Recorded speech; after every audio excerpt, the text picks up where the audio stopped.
ಕೃಪೆಗಾಗಿ ದೇವರಿಗೆ ಸ್ತೋತ್ರ ಮಾಡೋಣ. ಯಾರು ಕೂಡ ನಾವು ಬೇಸರ ಪಡ್ಕೊಳ್ಳೋದು ಬೇಡ. ರೋಮಪುರದವರು ಬರೆದಿರೋ ಪತ್ರಿಕೆ 8:28 ಹೇಳ್ತಿದೆ, ದೇವ್ರ ಮಕ್ಕಳಿಗೆಲ್ಲ ಒಳ್ಳೇದಕ್ಕೆ ಅಂತ. ಈಗ ಮತ್ತೆ ಎಷ್ಟು ವಾರ ಅಂತ ಗೊತ್ತಿಲ್ಲ, ಸಭೆ ತೆರೆಯಂಗಿಲ್ಲ ಅಂತ ಹೇಳಿದ್ದಾರೆ. ಆದರೆ ಆ ಸಮಯವರೆಗೂ ನಮಗೆ ದೇವರಿದು ಆಪ್ಷನ್ ಇಟ್ಟಿದ್ದಾರೆ.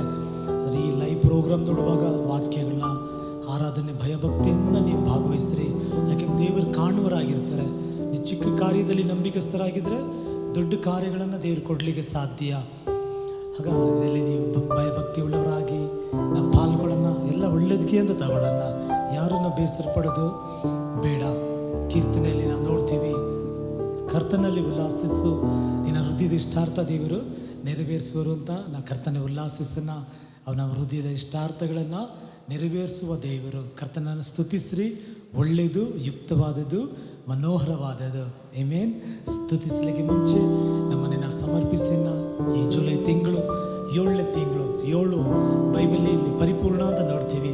ಪರಿಪೂರ್ಣ ಆರೋಗ್ಯ, ಪರಿಪೂರ್ಣ ಸಮಾಧಾನ, ಪರಿಪೂರ್ಣ ಸಂತೋಷ, ಪರಿಪೂರ್ಣ ನೀವು ಕೈಟ್ ಮಾಡೋ ಕೆಲಸಗಳಲ್ಲಿ ಜಯ, ಪರಿಪೂರ್ಣವಾಗಿ ದೇವರ ಗೈಡೆನ್ಸ್, ದೇವರ ನಿಮಗೆ ಹಸ್ತ ಜೊತೆ ಇರಲಿ ಅಂತ ನಾನು ಪ್ರಾರ್ಥಿಸ್ತಾ ಇದ್ದೀನಿ, ಆಶೀರ್ವದಿಸ್ತಾ ಇದ್ದೀನಿ. ಆಮೆನ್. ತಂದೆ ದೇವರೇ, ನಾವು ಯೇಸುವಿನ ನಾಮದಲ್ಲಿ 7ನೇ ತಿಂಗಳಲ್ಲಿ ಪ್ರವೇಶಿಸಿದ್ದೀವಿ, ಮೊದಲನೇ ವಾರ. ಹೀಗೆ ನಾವು ಆರಾಧಿಸಲು ಕೊಟ್ಟ ಕೃಪೆಗಾಗಿ ಸ್ತೋತ್ರ ದೇವರಪ್ಪ. ನನ್ನ ನಾಮ ಮಹಿಮೆಪಡಿಸುವ ಇಂಥ ಸ್ಥಾನದಲ್ಲಿ ಬಂದು ನಿಮ್ಮನ್ನು ಆಶೀರ್ವದಿಸ್ತೀನಿ ಅಂತ ಹೇಳಿದ್ಯಾ. ಒಂದೊಂದು ಮನೆಯಲ್ಲಿ ನಿನ್ನ ಸಾನ್ನಿಧ್ಯ ಇಳಿದು ಬರಲಿ, ಒಬ್ಬೊಬ್ಬರ ಮೇಲೆ ಕೈ ಇಟ್ಟು ಆಶೀರ್ವದಿಸ ದೇವರೇ. ಮಹಿಮೆ ಹೊಂದು ಯೇಸುವಿನ ನಾಮದಲ್ಲಿ ದೇವರಪ್ಪ ಬಿಡುತ್ತೇವೆ ತಂದೆಯೇ. ಆಮೇನ್. ಕರ್ತನ ನಾಮ ನನ್ನ ಆಶ್ರಯವು, ಭಯವಿಲ್ಲ ನನಗೆಂದಿಗೂ. ಆ ಹಾಡನ್ನು ಯೆಹೋವ ಹಿರೇ, ಎಲ್ಲವನ್ನು ನೋಡಿಕೊಳ್ಳುವನು, ಅಗತ್ಯವನ್ನೆಲ್ಲ ಪೂರೈಸುವನು. ಯೆಹೋವ ಶಮ್ಮ, ನನ್ನ ಜೊತೆಯಲ್ಲೇ ಇರುವನು, ಯಾವ ಭಯವಿಲ್ಲ. ಆಮೆನ್. ಎಲ್ಲರೂ ಭಯದಲ್ಲಿ ಇದ್ದಾರೆ. ನನ್ನ ಜೊತೆ ಒಬ್ಬರು ಫ್ರೆಂಡ್ ಕೆಲಸ ಮಾಡ್ತಾರೆ, 30 ವಯಸ್ಸು. ನನ್ನ ಹತ್ರ ಮನೆ ಊಟ ಮಾಡುವಾಗ ಹೇಳ್ತಿದ್ದಾರೆ, ನಾನು 30 ವಯಸ್ಸು ಆಗೋಯ್ತು, 30 ವರ್ಷ ನಾನು ಎಂಜಾಯ್ ಮಾಡಿದೆ, ಇನ್ಮೇಲೆ ನೋಡೋಣ, ಬದುಕಿದ್ರೆ ನಾವು ನೋಡೋಣ. ಅಂದರೆ ಇವರೇನು ಯಾವ ಮಟ್ಟಿಗೆ ನಮ್ಮ ಫ್ರೆಂಡ್ ಹೋಗ್ಬಿಟ್ಟಿಏನಂದರೆ, ಎಲ್ಲರಿಗೂ ಕಾಯಿಲೆ ಬಂದುಬಿಡ್ತಿದೆ, ನನಗೂ ಬಂದುಬಿಡ್ತಿದೆ, ನಾನು ಸತ್ತೋಗ್ಬಿಡ್ತೀನಿ ಅಂತ ಲೆವೆಲ್ ಹೋಗ್ಬಿಟ್ಟಿದ್ದಾರೆ. ನಾನು ಹೇಳಿದ್ರಲ್ಲ, ಯಾಕೆ ಅಷ್ಟು ತಲೆ ಕೆಡಿಸ್ಕೊಳ್ತೇನೆ, ನೀನು ಭಯಪಡಬೇಡ, ಏನೂ ಆಗಲ್ಲ ಹಾಗೆ ಧೈರ್ಯಪಡಿಸಿದೆ. ಅಂದರೆ ಅಷ್ಟು ಲೆವೆಲ್ಗೆ ಹೋಗ್ಬಿಟ್ಟಿದ್ದಾರೆ. ಅದು ನಾನು ನೀನು ಭಯಪಡೋ ಅವಶ್ಯಕತೆ ಇಲ್ಲ. ಯಾಕೆಂದರೆ ಜೀವ ಸ್ವರೂಪನಾದ ದೇವರು ನಮ್ಮ ಜೊತೆ ಇದ್ದಾರೆ. ಅದನ್ನೇ ನಾವು ಅರ್ಕೆ ಮಾಡ್ತಾ ಇದ್ದೀವಿ, ಅದನ್ನೇ ನಾವು ನಂಬಿ ದೇವ್ರ ಜೊತೆ ಮಾತಾಡ್ತೀವಿ. ಆಮೆನ್. ಸರಿ, ಹಾಡೋಣ ನಾವು.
ಯೇಸು ಗಾಯದಿಂದ ಗುಣವಾದೆವು, ಯೇಸು ಗಾಯದಿಂದ ಕರ್ತನಾಮ ನನಗಾಶ್ರಯವೇ, ಭಯವಿಲ್ಲ ನನಗೆಂದಿಗೂ. ಕರ್ತನಾಮ ನನಗಾಶ್ರಯವೇ, ಭಯವಿಲ್ಲ ನನಗೆಂದಿಗೂ. ಯೆಹೋವಾ ರೂವಾ ಒಳ್ಳೆಯ ಕುರುಬನೇ, ಯೆಹೋವಾ ರೂವಾ ಒಳ್ಳೆಯ ಕುರುಬನೇ, ಕೊರತೆ ಇಲ್ಲ ನನಗೆ, ಕೊರತೆ ಇಲ್ಲ. ಯೇಸುವಿನ ನಾಮದಲ್ಲಿ ಇಂಥ ಪರಿಸ್ಥಿತಿಯಲ್ಲಿ ಕೂಡ ಕೊರತೆ ಇಲ್ಲ. ಕರ್ತನಾಮ ನನಗಾಶ್ರಯವೇ, ಭಯವಿಲ್ಲ ನನಗೆಂದಿಗೂ. ಕರ್ತನಾಮ ನನಗಾಶ್ರಯವೇ, ಭಯವಿಲ್ಲ ನನಗೆಂದಿಗೂ. ಯೆಹೋವಾ ಶಮ್ಮಾ ಜೊತೆಯಲ್ಲೇ ಇರುವನು,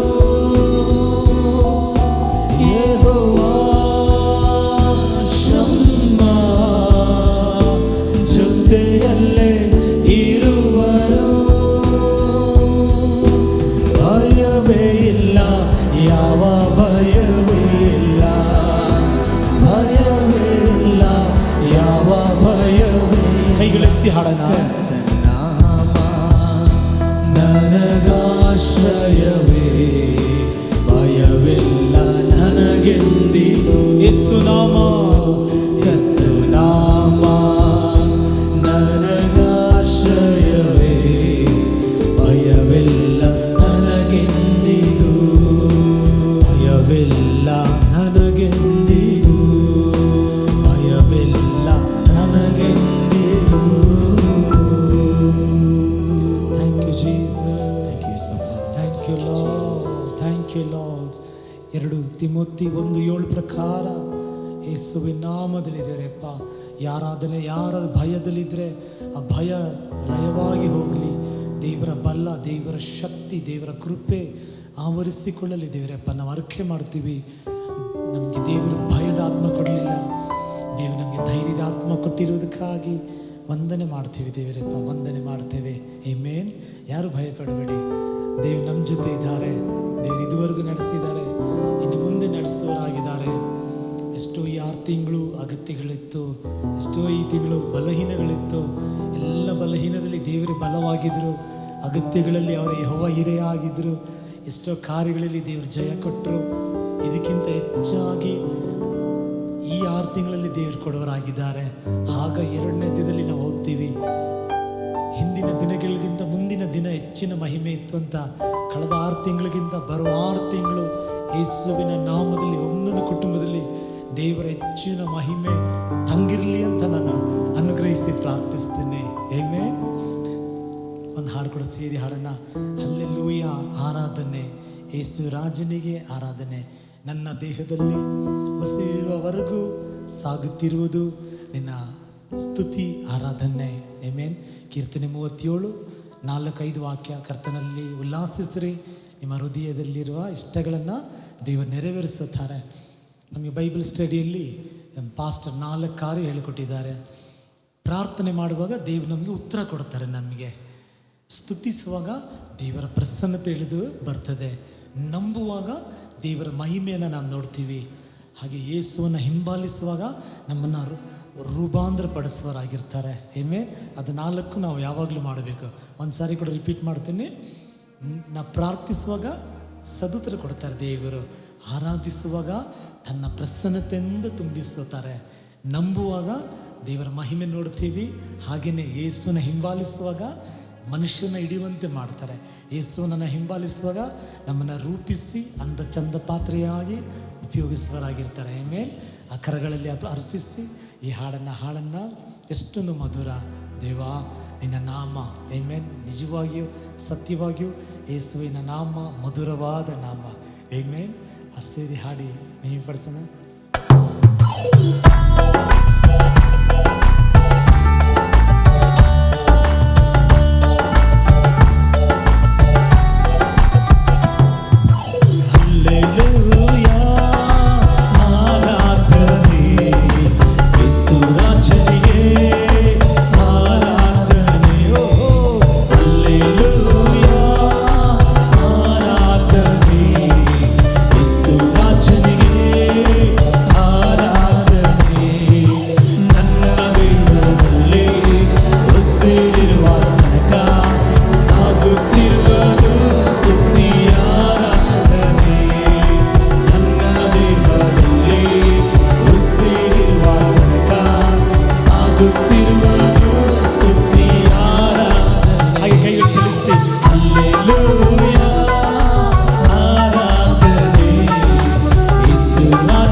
ಸರ್ವಶಕ್ತನೇ, ಹಲ್ಲೆಲೂಯಾ.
ಆರಾಧನೆ.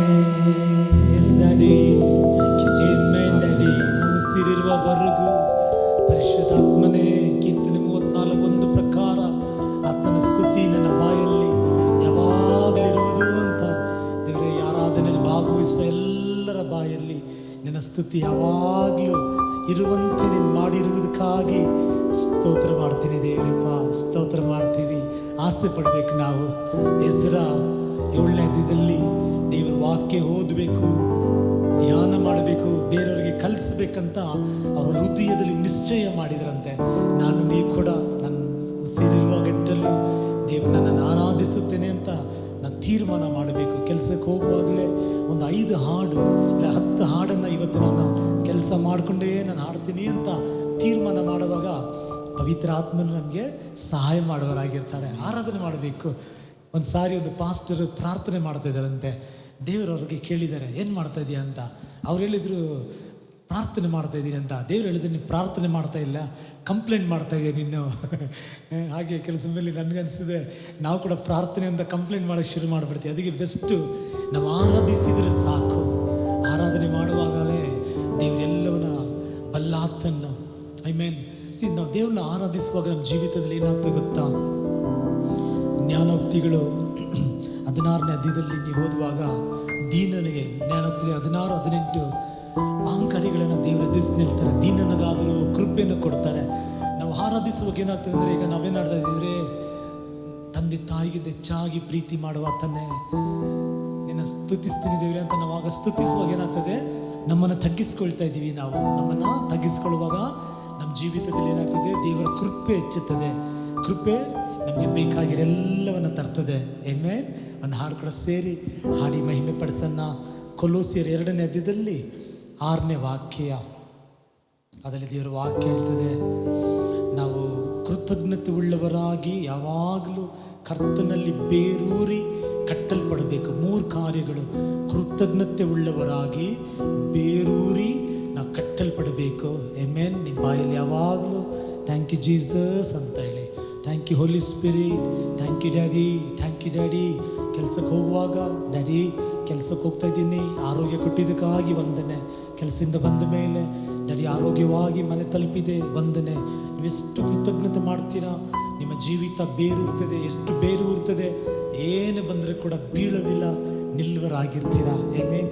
ಆಧಾರ ನೀನೇ ಬೇಕಯ್ಯ, ನನಗೆ ಆಧಾರ ಬೇಕಯ್ಯ ಅಂತ ಈ ಗಲಿಬಿಲಿ ಹೊಂದಿರುವ ಈ ಪರಿಸ್ಥಿತಿಯಲ್ಲಿ ದೇವರನ್ನೇ ನಾವು ಆಧಾರ ಮಾಡಿಕೊಂಡು ಹಾಡಿ ಮಹಿಮೆ ಪಡಿಸೋಣ ನಾವು.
ನಾವು ಆಧಾರ ಮಾಡಿಕೊಳ್ತೀವಿ ದೇವರೇ.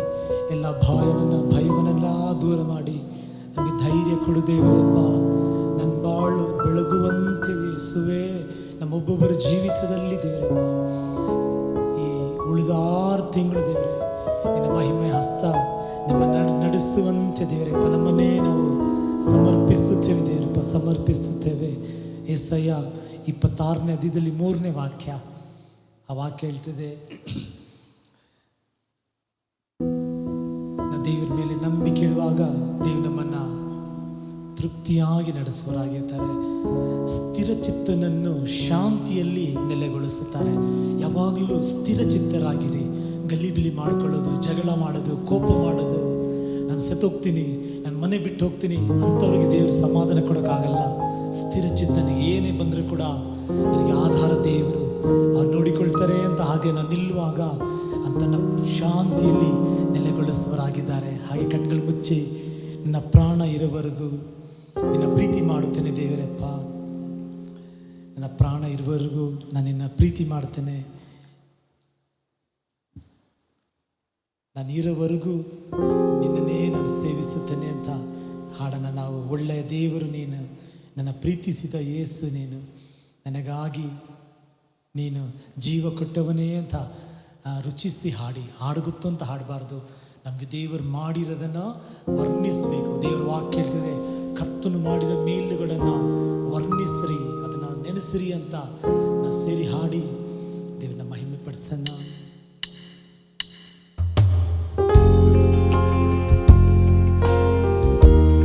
Love you Jesus. Thank you Holy Spirit. ನನ್ನ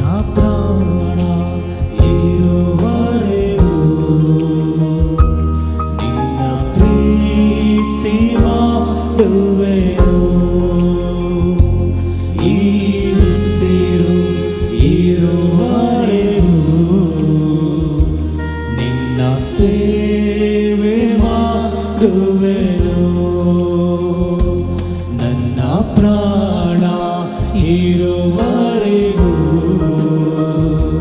ನಿನ್ನ ಪ್ರೀತಿ ಮಾಡುವೆನು. ದೇವರು ಮೊದಲು ನಮ್ಮನ್ನು ಪ್ರೀತಿ ಮಾಡಿದರು. ಈ ಉಸಿರು ಇರುವರೆಗೂ ನಿನ್ನ ಸೇವೆ. 2 ಕೈಗಳೆತ್ತಿ ಹಾಡೋಣ.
ಪರಿಹರಿಸಿ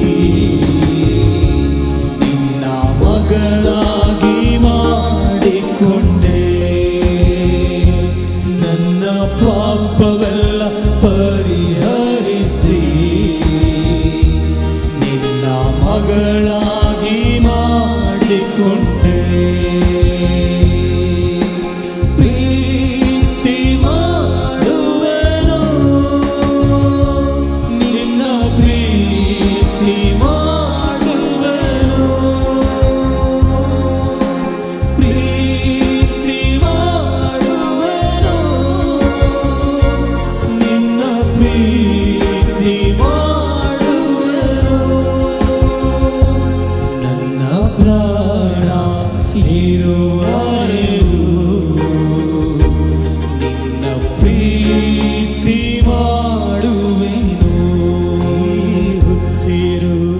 ಇರುವರೆಗೂ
ಒಂದು ಜೀವಿತ. ಕೆಲವು ಹೇಳಿದರೆ 7 ಜನ್ಮ ಇದೆ, 1000 ಜನ್ಮ ಇದೆ. ಅದಲ್ಲೆಲ್ಲ ಒಂದೇ ಒಂದು ಜನ್ಮ. ಆ ಜನ್ಮ ನಮಗೆ ದೇವ್ರು ಕೊಟ್ಟಿದ್ದಾರೆ. ಜೀವಿಸಿದರೆ ಆ ದೇವ್ರಿಗಾಗಿ ಜೀವಿಸೋಣ. ಒಂದು ವೇಳೆ ನಿಮ್ಗೆ 20 ವಯಸ್ಸಾಗಿರ್ಬೋದು, 30 ವಯಸ್ಸಾಗಿರ್ಬೋದು, 50 ವಯಸ್ಸಾಗಿರ್ಬೋದು. ಇದುವರೆಗೆ ನಿಮಗೆ ಜೀವಿಸಿರ್ಬೋದು 20 ವಯಸ್ಸು ತನಕ, 30 ವಯಸ್ಸು ತನಕ, 50 ವಯಸ್ಸು ತನಕ. ಇನ್ನು ಮೇಲೆ ಆ ಜೀವಿತವನ್ನು ಯೇಸಪ್ಪನಿಗೆ ಒಪ್ಪಿಸಿಕೊಡೋಣ. ನಾವು ದೇವ್ರಿಗಾಗಿ ಜೀವಿಸೋಣ. ಆಮೆನ್. ಇರಗಂಟ ಸಾಕ್ಷಿಯಾಗಿ, ಉಪ್ಪಾಗಿ, ಬೆಳಕಾಗಿ, ಅನೇಕರಿಗೊಂದು ಆಶೀರ್ವಾದವಾಗಿರುವಂತೆ ನಮ್ಮನ್ನೇ ನಾವು ಸಮರ್ಪಿಸಿ ಒಂದು ಸಾರಿ ಕೂಡ ಕೈಗೆಳುತ್ತೆ ನನ್ನ ಜೊತೆ ಸಾರಿ ಹೇಳೋಣ. ಈ ಒಂದು ಜೀವಿತವ ನಿನಗೆ ಸಂಪೂರ್ಣವಾಗಿ ಅರ್ಪಿಸುವೆನು. ನಶಿಸುವ ಜನರ ಬಳಿಗೆ ನಿನ್ನ ಶುಭವಾಕ್ಯ ಕೊಂಡೊಯ್ಯುವೆನು. ಈ ಒಂದು ಜೀವಿತವ ಯೇಸು ಕ್ರಿಸ್ತನಿಗೆ ಸಂಪೂರ್ಣವಾಗಿ ಅರ್ಪಿಸುವೆನು. ನಶಿಸುವ ಜನರ ಬಳಿಗೆ ನಿನ್ನ ಶುಭವಾರ್ತೆ ಕೊಂಡೊಯ್ಯುವೆನು. ಪ್ರಾಣ ಕೊಟ್ಟ ನಿನ್ನ ಪ್ರೀತಿಯ ಈ ಜಗಕ್ಕೆಲ್ಲ ಎಷ್ಟು ಜನ ತೀರ್ಮಾನ ಮಾಡ್ತದೆ ಹೃದಯದಲ್ಲಿ? ಪ್ರಾಣ ಕೊಟ್ಟ ನಿನ್ನ ಪ್ರೀತಿಯ ಈ ಜಗಕ್ಕೆಲ್ಲ ಸಾರುವೆನು. ಪ್ರೀತಿ ಮಾಡುವೆನು, ನಿನ್ನ ಪ್ರೀತಿ ಮಾಡುವೆನು. ಪ್ರೀತಿ ಮಾಡುವೆನು, ನಿನ್ನ ಪ್ರೀತಿ ಮಾಡುವೆನು. ನನ್ನ ಪ್ರಾಣ ಇರುವವರೆಗೂ ನಿನ್ನ ಪ್ರೀತಿ ಮಾಡುವೆನು. ಉಸಿರು ಇರುವವರೆಗೂ ನಿನ್ನ ಸೇವೆ ಮಾಡುವೆನು. ನಿನ್ನ ಸೇವೆ ಮಾಡುವೆನು. Thank you lord, thank you Jesus ಅಪ್ಪ. ನಿನ್ನ ಪ್ರಾಣವನ್ನು ದೇವರೇ ನಮಗೋಸ್ಕರ ಕೊಟ್ಟು ನಮ್ಮನ್ನು ನಿತ್ಯ ಜೀವವನ್ನು ಕೊಟ್ಟ ಪ್ರೀತಿಗಾಗಿ ಸ್ತೋತ್ರ ದೇವರಪ್ಪ. ಎಷ್ಟು ಕಷ್ಟದ ಮಧ್ಯದಲ್ಲಿ, ಎಷ್ಟು ಕಣ್ಣೀರಿನ ಹಾದಿಯಲ್ಲಿ, ಬಲಹೀನ ಮಧ್ಯದಲ್ಲಿ ಕೂಡ ದೇವರೇ ಜೊತೆ ಇದ್ದು ನಮ್ಮನ್ನು ಇದುವರೆಗೂ ದೇವರ 6 ತಿಂಗಳು ಕಾಪಾಡಿ ಬಂದ ದೇವರೇ, ಈ ಜುಲೈ ತಿಂಗಳಲ್ಲಿ ಕೂಡ ಈ ವರ್ಷವೆಲ್ಲ ಆರಾಧನೆಯಲ್ಲಿ ಪಾಲ್ಗೊಳ್ಳೋ ಎಲ್ಲರ ಮೇಲೆ ಯೇಸು ಕ್ರಿಸ್ತನ ರಕ್ತವನ್ನು ಚಿಮುಕಿಸಿ ಪ್ರಾರ್ಥಿಸುತ್ತೇನೆ. ನಿನ್ನ ನಾಮ ನಿಮಿತ್ತವಾಗಿ ಈ ಆರಾಧನೆ ಪಾಲ್ಗೊಂಡು ಒಬ್ಬೊಬ್ಬರ ಕೊಂಬು ಎತ್ತಲ್ಪಡುವಂತೆ ನಾನು ಪ್ರಾರ್ಥಿಸ್ತೀನಿ. ಒಳ್ಳೆ ಪ್ರಮೋಷನ್ಗಳುಂಟಾಗಲಿ, ಒಳ್ಳೆ ಇನ್ಕ್ರಿಮೆಂಟ್ಗಳು ಉಂಟಾಗಲಿ, ಕೆಲಸ ಕಳ್ಕೊಂಡಿರೋ ಕೆಲಸಗಳನ್ನು ಹೊಂದಿಕೊಳ್ಳಲಿ, ಕಟ್ಟದಿರುವ ಮನೆಗಳು ದೇವರಪ್ಪ ಸ್ವಾಧೀನಪಡಿಸಿಕೊಳ್ಳಲಿ ಅಂತ ಪ್ರಾರ್ಥಿಸುತ್ತೇನೆ ದೇವರಪ್ಪ. ಅಗತ್ಯಗಳು ಸಂಧಿಸು, ಎಕ್ಸಾಮ್ ಬರೆದಿರೋ ಒಳ್ಳೆ ರಿಸಲ್ಟ್ ಬರಲಿ ಅಂತ ಪ್ರಾರ್ಥಿಸುತ್ತೇನೆ ದೇವರಪ್ಪ. ಹುಟ್ಟಿದಬ್ಬನ ಆಚರಿಸುವ, ವೆಡ್ಡಿಂಗ್ ಆ್ಯನಿವರ್ಸರಿನ ಆಚರಿಸೋರನ್ನ ತಂದೆ ಕುಮಾರ ಪವಿತ್ರಾತ್ಮನ ನಾಮದಲ್ಲಿ ಆಶೀರ್ವಾದ ಮಾಡಿ ಪ್ರಾರ್ಥಿಸ್ತೀವಿ. ಹಾಡಿದ ಹಾಗೆ ಆಧಾರ ನೀನೇ ಅಯ್ಯ, ಆಧಾರ ನೀನೇ ಅಂತ ಈ ವರ್ಷ ನೀನೇ ಆಧಾರವಾಗಿದ್ದು ದೇವರ ಅವ್ರು ಬೇಡಿಕೊಳ್ಳುವುದಕ್ಕಿಂತ ಅವ್ರು ಯೋಚಿಸುವುದಕ್ಕಿಂತ ಹೆಚ್ಚಾಗಿ ನಿನ್ನ ಮಹಿಮೆ ಹಸ್ತ ನಡೆಸಲಿ. ಯೇಸುವಿನ ನಾಮದಲ್ಲಿ ಬೇಡುತ್ತೇನೆ ತಂದೆ, ಆಮೇನ್ ಆಮೇನ್. ಕೊರೋನಾ ಸಮಯದಲ್ಲಿ ನಾವು ಹಾಗೆ ನೀವು ಒಂದು ವೇಳೆ ಆರಾಧನೆ ನಿಂತಿದ್ರೆ ಕೂತ್ಕೊಳ್ಳೋಣ. ದೇವರ ವಾಕ್ಯಕ್ಕೆ ಹೋಗೋಣ. ಒಂದು ವಾಕ್ಯ ಹೋದನ ನಾವು ಇವತ್ತು ನಾವು ನಿರೀಕ್ಷೆ ಬಗ್ಗೆ ನಾನು ನಿಮ್ಗೆ ಹೇಳ್ಕೊಡ್ತೀನಿ. ಯೆರೆಮೀಯ 14ನೇ ಅಧ್ಯಾಯದಲ್ಲಿ 8ನೇ ವಾಕ್ಯ. ಯೆರೆಮೀಯ ಪುಸ್ತಕದಲ್ಲಿ 14ನೇ ಅಧ್ಯಾಯದಲ್ಲಿ 8ನೇ ವಾಕ್ಯ. ಇಸ್ರಾಯೇಲಿನ ನಿರೀಕ್ಷೆ ನೀನೇ ಅಂತ ವಾಕ್ಯ ಹೇಳಿದೆ. ಇಂಗ್ಲೀಷಲ್ಲಿ ಓ ಹೋಪ್ ಆಫ್ ಇಸ್ರಾಯೇಲ್. ಈ ಅಧ್ಯಾಯ ಓದಿ ನೋಡಿದರೆ ನೀರು ತುಂಬಲಿಕ್ಕೆ ಹೋಗ್ತಾರೆ, ಅಲ್ಲಿ ನೀರಿಲ್ಲ, ನೀರೆಲ್ಲ ಬತ್ತಿ ಹೋಗಿದೆ. ಬಿತ್ತನೆ ಮಾಡೋಕ್ಕೆ ಹೋದರೆ ಭೂಮಿಯೆಲ್ಲ ಬರಿದಾಗ್ಬಿಟ್ಟಿದೆ. ಆಗ ಅವ್ರು ಹೇಳ್ತಾರೆ, ದೇವರೇ ನೀನೇ ನಮಗೆ ನಿರೀಕ್ಷೆ ಅಂತ ಹೇಳುವರಾಗಿದ್ದಾರೆ. ಇವತ್ತು ಕೂಡ ಇಂಥ ಒಂದು ಪರಿಸ್ಥಿತಿಯಲ್ಲಿ ನಾನು ನೀವು ಹೋಗ್ತಾ ಇದ್ದೀವಿ. ಆದರೆ ನಾನು ನೀವು ಯಾವುದೇ ಕಾರಣದಲ್ಲಿ ನಿರೀಕ್ಷೆ ಕಳ್ಕೋಬಾರ್ದು. ಬರುವಾರ ನಾನು ನಿಮಗೆ ನಿರೀಕ್ಷೆಗೂ ನಂಬಿಕೆಗೂ ವ್ಯತ್ಯಾಸವನ್ನು ನಾನು ಹೇಳ್ಕೊಡ್ತೀನಿ. ನಾನು ನಂಬಿಕೆ ಇಲ್ಲದೆ ದೇವರನ್ನು ಮೆಚ್ಚಿಸೋದು ಅಸಾಧ್ಯ. ಆಗ ನಂಬಿಕೆ ನಮಗೆ ಬೇಕು, ಹಾಗೆಯೇ ನಿರೀಕ್ಷೆ ಕೂಡ ಭಾಳ ಮುಖ್ಯ. ನಮ್ಮ ಜೀವಿತದಲ್ಲಿ ನಿರೀಕ್ಷೆ ಬೇಕು. ನಿರೀಕ್ಷೆ ನೋಡಿ, ಯೋಬು ಅವನ ಜೀವಿತದಲ್ಲಿ ಎಲ್ಲ ಕಳ್ಕೊಬಿಟ್ರು, ನಿರೀಕ್ಷೆ ಕಳ್ಕೊಂಡಿಲ್ಲ. ಹಲ್ಲೆಲೂಯಾ. ಆ ನಿರೀಕ್ಷೆ ಕಳ್ಕೊಳ್ದಿರುವ ನಿಮಿತ್ತವಾಗಿ ಏನಾಯ್ತು ಗೊತ್ತಾ, ಒಂದು ದಿವಸ ಯೋಬ್ ಎಲ್ಲವನ್ನ ಹಿಂತಿರುಗಿ ಹೊಂದಿಕೊಂಡ್ರು ಅಂತ ನಾವು ನೋಡ್ತೀವಿ. ಆಗ ಇವತ್ತು ಈ ಪರಿಸ್ಥಿತಿಯಲ್ಲಿ ಹೋಗ್ತಾ ಇದ್ರೆ ಕೂಡ ಕೆಲಸ ಹೋಗ್ಬಿಡ್ತದ, ಒಂದೆಲ್ಲ ಭವಿಷ್ಯ ಏನಿರ್ತದೋ, ಮಕ್ಕಳು ಮದುವೆ ನಡೀತದೋ, ಇಲ್ಲ ಬಿಸ್ನೆಸ್ ಮತ್ತೆ ಉನ್ನತಕ್ಕೆ ಬರ್ತೋ, ಹಾಗೆಲ್ಲ ನಿಮ್ಮ ಮನಸ್ಸಿನಲ್ಲಿ ಅನೇಕ ಕಾರ್ಯಗಳು ಬರ್ಬೋದು. ಕಳವಳಗೊಳ್ಳಬೇಡಿ. ಯೋಹನ 14ನೇ ಅಧ್ಯಾಯದಲ್ಲಿ 1ನೇ ವಾಕ್ಯ ಓದಿ, ಯೇಸು ಸ್ವಾಮಿ ನಮ್ಮನ್ನು ನೋಡಿ ಹೇಳಿದರು, ನಿಮ್ಮ ಹೃದಯ ಕಳವಳಗೊಳ್ಳದಿರಲಿ, ನನ್ನನ್ನು ನಂಬಿ ತಂದೆಯಾದ ದೇವರನ್ನು ನಂಬಿ ಅಂತ ಹೇಳಿದ್ದಾರೆ. ನಾನು ನಿಮ್ಗೆ ಹೇಳ್ತೀನಿ ನೋಡಿ, ಇಸ್ರಾಯೇಲ ನಿರೀಕ್ಷೆ ದೇವರಾಗಿದ್ದಾರೆ. ಇವತ್ತು ನಾನು ನೀವು ಆತ್ಮದಲ್ಲಿ ನಾವು ಇಸ್ರಾಯೇಲ್ ಆಗಿರೋದ್ರಿಂದ ಯಾವತ್ತೂ ಕೂಡ ಆ ನಿರೀಕ್ಷೆನ ಕಳ್ಕೊಬೇಡಿ. ನಾನು ಸತ್ತೋಗ್ಬಿಡ್ತೀನಿ, ನಾನು ಮನೆ ಬಿಟ್ಟು ಹೋಗ್ಬಿಡ್ತೀನಿ, ಇದೆಲ್ಲ ಒಂದು ಜೀವಿತನ, ಇಂಥ ಮಾತುಗಳನ್ನು ನಾವು ಮಾತಾಡಬಾರ್ದು. ರೋಮಪುರದವ್ರು ಬರೆದಿರೋ ಪತ್ರಿಕೆ 4ನೇ ಅಧ್ಯಾಯದಲ್ಲಿ 21ನೇ ವಾಕ್ಯ, ಅಬ್ರಹಾಂ ಮಕ್ಕಳಾಗಲಿಕ್ಕೆ ಯಾವ ಆಶ್ವಾದ ಇರಲಿಲ್ಲ, ಯಾವ ನಿರೀಕ್ಷೆ ಇರಲಿಲ್ಲ. ಆದರೂ ಕೂಡ ಆತನು ನಿರೀಕ್ಷಿಸಿ ನಂಬಿಕೆಯಲ್ಲಿ ಚಂಚಲ ಪಡದೆ, ನಂಬಿಕೆಯಲ್ಲಿ ಕುಂದು ಹೋಗದ ಹಾಗೆ ದೇವರನ್ನು ಘನಪಡಿಸಿದನು ಅಂತ ನಾನು ನೋಡುವಾಗ, ಆತನ ನಿರೀಕ್ಷೆ ತಕ್ಕ ಸಮಯದಲ್ಲಿ ದೇವರ ವಾಗ್ದಾನವನ್ನು ನೆರವೇರುವಂತೆ ಮಾಡಿದ ಹಾಗೆ ನಮ್ಮ ನಿರೀಕ್ಷೆ ಕೂಡ ನೀವೇನು ಎದುರು ನೋಡ್ತಾ ಇದ್ದಾರೆ ದೇವ್ರ ಸಮ್ಮುಖದಲ್ಲಿ, ಆ ನಿರೀಕ್ಷೆ, ಹೋಪನ್ನು ಬಿಟ್ಬಿಡಿ. ಇವತ್ತು ಅನೇಕರು ಯಾಕೆ ಆತ್ಮಹತ್ಯೆ ಮಾಡ್ಕೊಳ್ತಾರೆ ಗೊತ್ತಾ, ಅವರಿಗೆ ಆ ಹೋಪ್, ಇಂಗ್ಲೀಷಲ್ಲಿ ಹೋಪ್ ಅಂತ ಇರ್ತದೆ, ಆ ಹೋಪ್ ಅವ್ರಿಗೆ ಹೋಗ್ಬಿಡ್ತು, ಆ ನಿರೀಕ್ಷೆ ಹೋಗ್ಬಿಡ್ತು. ಒಳ್ಳೇದಾಗ್ತದೆ, ಇಲ್ಲ ಮುಂದೆ ಬರ್ತೀವಿ, ಜಯಿಸ್ತೀವಿ, ನಾವು ಈ ಸಾಲದಿಂದ ಬಿಡುಗಡೆ ಆಗ್ತದೆ, ಈ ರೋಗದಿಂದ ನಮಗೆ ಗುಣವಾಗ್ತದೆ, ನಾವು ಮುರಿದೋಗಿರುವ ಸಂಬಂಧಗಳು ಮತ್ತೆ ಕಟ್ಟಲ್ಪಡ್ತದೆ ಅಂತ ಆ ನಿರೀಕ್ಷೆ ಇಲ್ದಿರುವ ಕಾರಣನೇ ಸೋತೋಗಿದ್ದಾರೆ. ಸೋತೋಗಿ ಬಿಡ್ಬಿಡಿ. ನಮ್ಮ ದೇವರು ಸಿಂಹಾಸನದಲ್ಲಿ ಹಸೀನನಾಗಿರುವ ದೇವರು. ಒಂದು ಸಾರಿ ಕೇಳಿದ್ರು, ದೇವರು ನನ್ನಿಂದ ಅಸಾಧ್ಯವಾದದ್ದು ಯಾವುದಾದ್ರು ಉಂಟು ಅಂತ ಹೇಳಿದರು. ದೇವರಿಗೆ ಅಸಾಧ್ಯವಾದದ್ದು ಯಾವುದೂ ಇಲ್ಲ. ಯೆರೆಮೀಯ 18ನೇ ಅಧ್ಯಾಯದಲ್ಲಿ ಒಂದು ಕುಂಬಾರನ್ನು ಒಂದು ಮಡಿಕೆ ಮುರಿದೋಗುವ ಸಮಯದಲ್ಲಿ ಆ ಮಣ್ಣನ್ನು ಬಿಸಾಕಲಿಲ್ಲ, ಮತ್ತೆ ಅಂದಚಂದವಾಗಿ ರೂಪಿಸಿ ಇನ್ನೂ ಅಂದಚಂದವಾಗಿ ಮಾಡಿದ ಪಾತ್ರೆ ಹಾಗೆ ನೀವು ಒಂದು ವೇಳೆ ಯಾವ ವಿಷಯದಲ್ಲಿ ಮುರಿದೋಗಿದ್ದೀರಾ, ಮತ್ತೆ ನಿಮ್ಮನ್ನು ದೇವರು ರೂಪಿಸಲಿಕ್ಕೆ, ಕಟ್ಟಲಿಕ್ಕೆ, ಉಪಯೋಗಿಸಲಿಕ್ಕೆ ದೇವರಿಂದ ಸಾಧ್ಯ. ಆದರೆ ಒಂದೇ ಒಂದು ನಿರೀಕ್ಷೆ, ದೇವರ ಮೇಲಿಟ್ಟಿರುವ ಆ ನಿರೀಕ್ಷೆ ಮಾತ್ರ ನೀವು ಕಳ್ಕೊಬೇಡಿ. ನೀವು ಯೆಶಾಯ 43ನೇ ಅಧ್ಯಾಯದಲ್ಲಿ ನಾವು ನೋಡ್ತೀವಿ, ನಿನ್ನ ನದಿಗಳನ್ನು ದಾಟ್ಬೋದು, ನಿನ್ನ ಬೆಂಕಿಗಳನ್ನು ಹಾದಿ ಹೋಗ್ಬೋದು, ಆದರೆ ಆ ನದಿಗಳು ನಿನ್ನ ಮುಳುಗಿಸಲಾರದು, ಆ ಬೆಂಕಿ ನಿನ್ನ ದಹಿಸಲಾರದು. ಯಾಕೆಂದರೆ ನಾನು ನಿನ್ನ ಜೊತೆ ಇದ್ದೀನಿ. ಆಮೆನ್.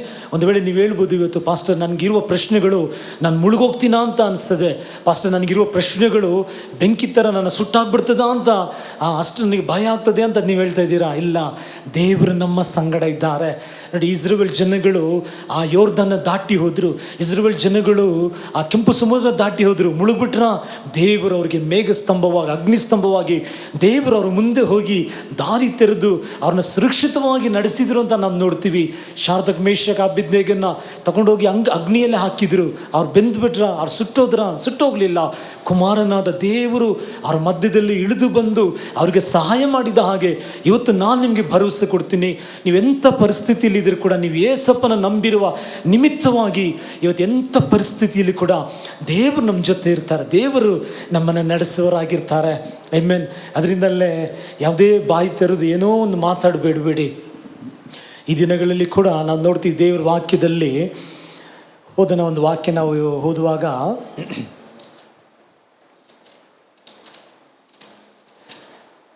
ಎರಡು ಅರಸರು 4ನೇ ಅಧ್ಯಾಯದಲ್ಲಿ 38, 39, 40, 41ನೇ ವಾಕ್ಯ ಓದಿ. ಅಲ್ಲಿ ನಾವು ನೋಡುವಾಗ ಎಲೀಷಾ ಒಂದು ಬೈಬಲ್ ಕಾಲೇಜ್ ನಡೆಸ್ತಾ ಇರ್ತಾರೆ. ಅಲ್ಲಿ ಅನೇಕ ಸ್ಟೂಡೆಂಟ್ಸ್ ಇರ್ತಾರೆ. ಅಲ್ಲಿ ಒಂದು ದಿವಸ ಇಲ್ಲಿಯೇ ಬರ್ತಾರೆ. ಎಲೀಷಾ ಬಂದಮೇಲೆ ಎಲೀಷಾ ಹೇಳ್ತಾರೆ, ಎಲ್ಲರಿಗೂ ಊಟ ಬಡಿಸಿ ಅಂತ ಹೇಳುವಾಗ, ಆವಾಗ ಶ್ಯಾಮ ಇತ್ತು.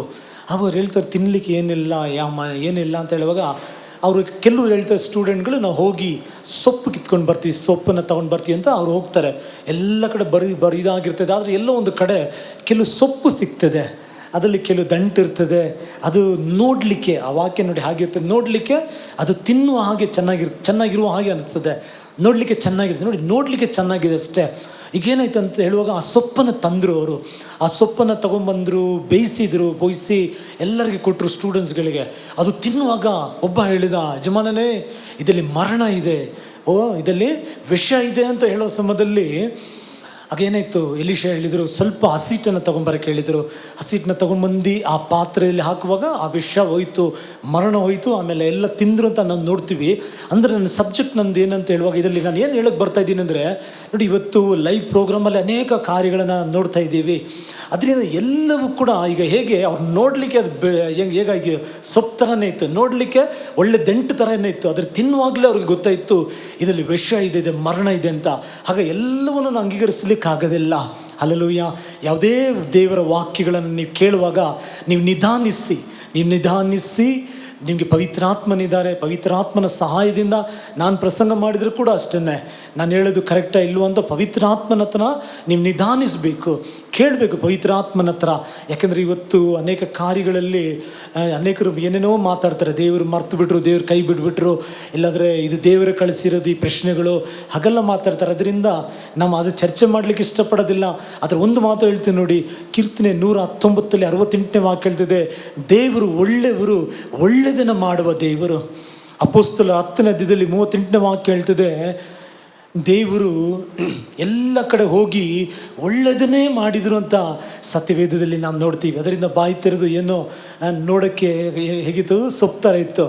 ಅದು ತಿಂದ ಮೇಲೇ ಅದೇನಾಯಿತು, ವಿಷಯ ಆಯಿತು. ಹಾಗೆ ನಮ್ಮ ಮಾತು ಕೂಡ ಬೇರೆಯವ್ರನ್ನ ಗಾಯಪಡಿಸಬಾರ್ದು, ನಮ್ಮ ಮಾತು ಬೇರೆಯವ್ರನ್ನ ಸೋತು ಹೋಗೋ ಹಾಗೆ ಮಾಡಬಾರ್ದು. ನಮ್ಮ ಮಾತುಗಳು ಈ ದಿನಗಳಲ್ಲಿ ಮಾತಾಡುವಾಗ ಬೇರೆಯವರಿಗೆ ಧೈರ್ಯ ತರಬೇಕು, ಬೇರೆಯವರಿಗೆ ನಿರೀಕ್ಷೆ ತರಬೇಕು, ಬೇರೆಯವರಿಗೆ ಭರವಸೆ ತರಬೇಕು, ಬೇರೆಯವರಿಗೆ ಬಲ ತರಬೇಕು. ಯಾಕಂದರೆ ನಾವು ಸೇವಿಸುವ ದೇವರು ಜೀವ ಸ್ವರೂಪನಾದ ದೇವರು. ಪ್ರಕಟಣೆ 1ನೇ ಅಧ್ಯಾಯದಲ್ಲಿ ಯೋಹಾನ ಮುಟ್ಟಿ ಹೇಳಿದರು, ನಾನು ಸತ್ತಿದ್ದು ನಿಜ, ಆದರೆ ಸದಾಕಾಲ ನಾನು ಜೀವಿಸ್ತಾ ಇದ್ದೀನಿ, ಭಯಪಡಬೇಡ ಅಂತ ಅವನ ಧೈರ್ಯಪಡಿಸಿದ ಹಾಗೆ ಇವತ್ತು ಈ ಆರಾಧನೆಯಲ್ಲಿ ನನ್ನನ್ನು ನಿಮ್ಮನ್ನು ಕೂಡ ದೇವರು ಧೈರ್ಯಪಡಿಸ್ತಾ ಇದ್ದಾರೆ. ನಾವು ಸತ್ತಿರುವ ದೇವರನ್ನು ಅಲ್ಲ ಆರಾಧಿಸೋದು, ನಮ್ಮ ದೇವರು ಸಿಂಹಾಸನಲ್ಲಿ ಹಸೀನನಾಗಿ ಭೂಮಿ ಎಲ್ಲ ಕಡೆ ಅವ್ರು ನೋಡುವ ದೇವರಾಗಿದ್ದಾರೆ. ಆಮೆನ್. ಹಾಗೆ ನಮ್ಮನ್ನು ಕೂಡ ಕಾಣುವ ದೇವರಾಗಿದ್ದಾರೆ. ನಾವು ಯಾವುದೇ ಒಂದು ಹಾದಿಯಲ್ಲಿ ಹೋಗ್ತಾ ಇದ್ದಿದ್ರೆ ಪರಿಸ್ಥಿತಿಗಳನ್ನು ನೋಡಿ ನಿಮ್ಮ ಮನಗುಂದು ಹೋಗಿಬಿಟ್ಬಿಡಿ. ಅದಕ್ಕೇ ಯೇಸು ಸ್ವಾಮಿ ಹೇಳಿ, ನನ್ನ ನಂಬಿ, ಯೋಹಾನ 14ನೇ ಅಧ್ಯಾಯದಲ್ಲಿ 1ನೇ ವಾಕ್ಯದಲ್ಲಿ ನನ್ನ ನಂಬಿ, ತಂದೆಯನ್ನು ನಂಬಿ. ಅದೇ ಯೋಹಾನ 14ನೇ ಅಧ್ಯಾಯದಲ್ಲಿ 27ನೇ ವಾಕ್ಯದಲ್ಲಿ ನನ್ನ ಸಮಾಧಾನವನ್ನೇ ನಾನು ನಿಮಗೆ ಬಿಟ್ಟು ಹೋಗುತ್ತೇನೆ ಅಂತ ದೇವರ ವಾಕ್ಯದಲ್ಲಿ ನಾನು ನೋಡ್ತೀವಿ. ಯೋಹಾನ 16ನೇ ಅಧ್ಯಾಯದಲ್ಲಿ 33ನೇ ವಾಕ್ಯದಲ್ಲಿ ಲೋಕದಲ್ಲಿ ನಿಮಗೆ ಕಷ್ಟ ಇರ್ಬೋದು, ಲೋಕದಲ್ಲಿ ಪ್ರಶ್ನೆ ಇರ್ಬೋದು, ಆದರೆ ಲೋಕವನ್ನು ಜಯಿಸಿರುವ ಕ್ರಿಸ್ತನು ನಾನು ನಿಮ್ಮ ಜೊತೆ ಇದ್ದೀನಿ ಅಂತ ದೇವರು ವಾಗ್ದಾನ ಮಾಡಿದ್ದಾರೆ. ಅದೇ ಯೋಹಾನ 16ನೇ ಅಧ್ಯಾಯದಲ್ಲಿ ಅಂತ ಅನಿಸ್ತದೆ, ನಿಮ್ಮ ದುಃಖಗಳು ಸಂತೋಷವಾಗ್ತದೆ, ನೀವು ಅನಾಥರಲ್ಲ, ನಾನು ನಿಮ್ಮ ಜೊತೆ ಇರ್ತೀನಿ ಅಂತ ದೇವರು ವಾಗ್ದಾನ ಮಾಡಿದ್ದಾರೆ. ಮತ್ತಾಯ 28 ಲೋಕದ ಅಂತ್ಯವರೆಗೂ ನಾನು ನಿಮ್ಮ ಜೊತೆ ಇರ್ತೀನಿ ಅಂತ ದೇವರು ವಾಗ್ದಾನ ಮಾಡಿದ್ದಾರೆ.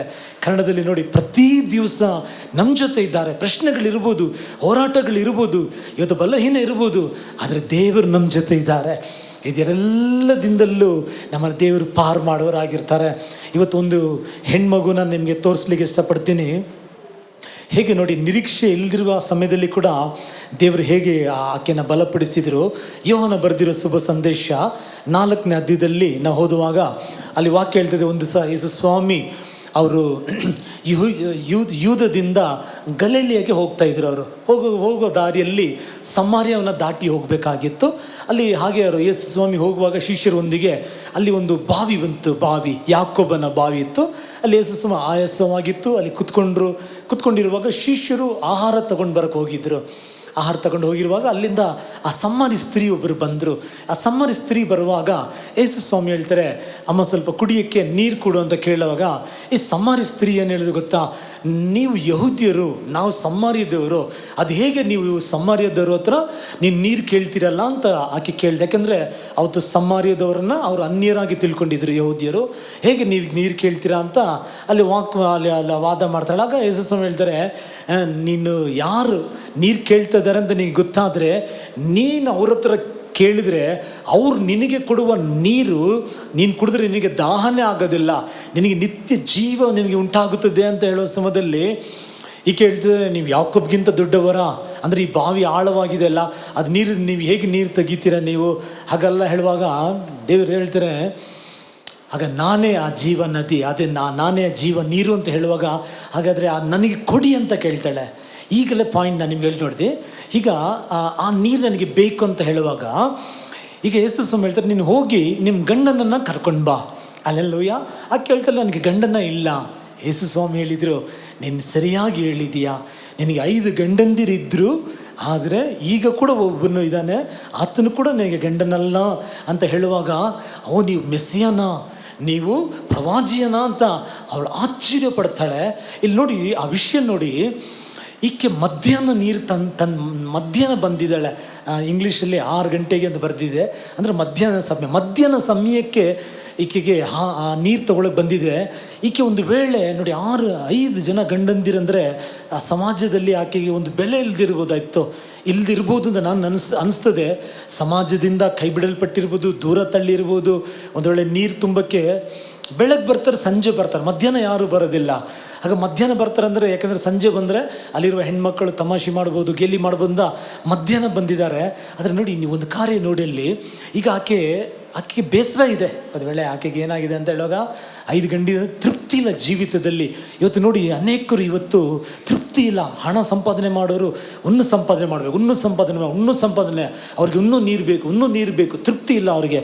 ಕೆಲವರಿಗೆ ಇನ್ನೂ ನೋಡಬೇಕು, ಇನ್ನೂ ಅನುಭವಿಸಬೇಕು, ಇನ್ನೂ ತಿನ್ನಬೇಕು, ಇನ್ನೂ ಆಶ್ ಮಾಡಬೇಕು, ಇನ್ನೂ ಮೋಜು ಮಾಡಬೇಕು, ಇದೆಲ್ಲ ಇನ್ನೂ ಅಂತ ಆ ರೀತಿಯಲ್ಲಿ ಇದ್ದಾರೆ.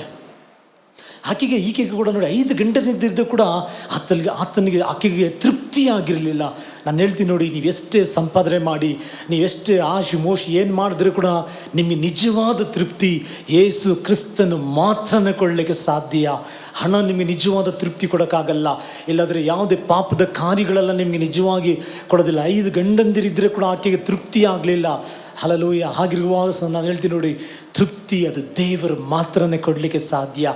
ದಾಹ ತಣಿಸಲಿಕ್ಕೆ ಜೀವ ನದಿಯಾಗಿರುವ ದೇವರಿಂದನೇ ಸಾಧ್ಯ.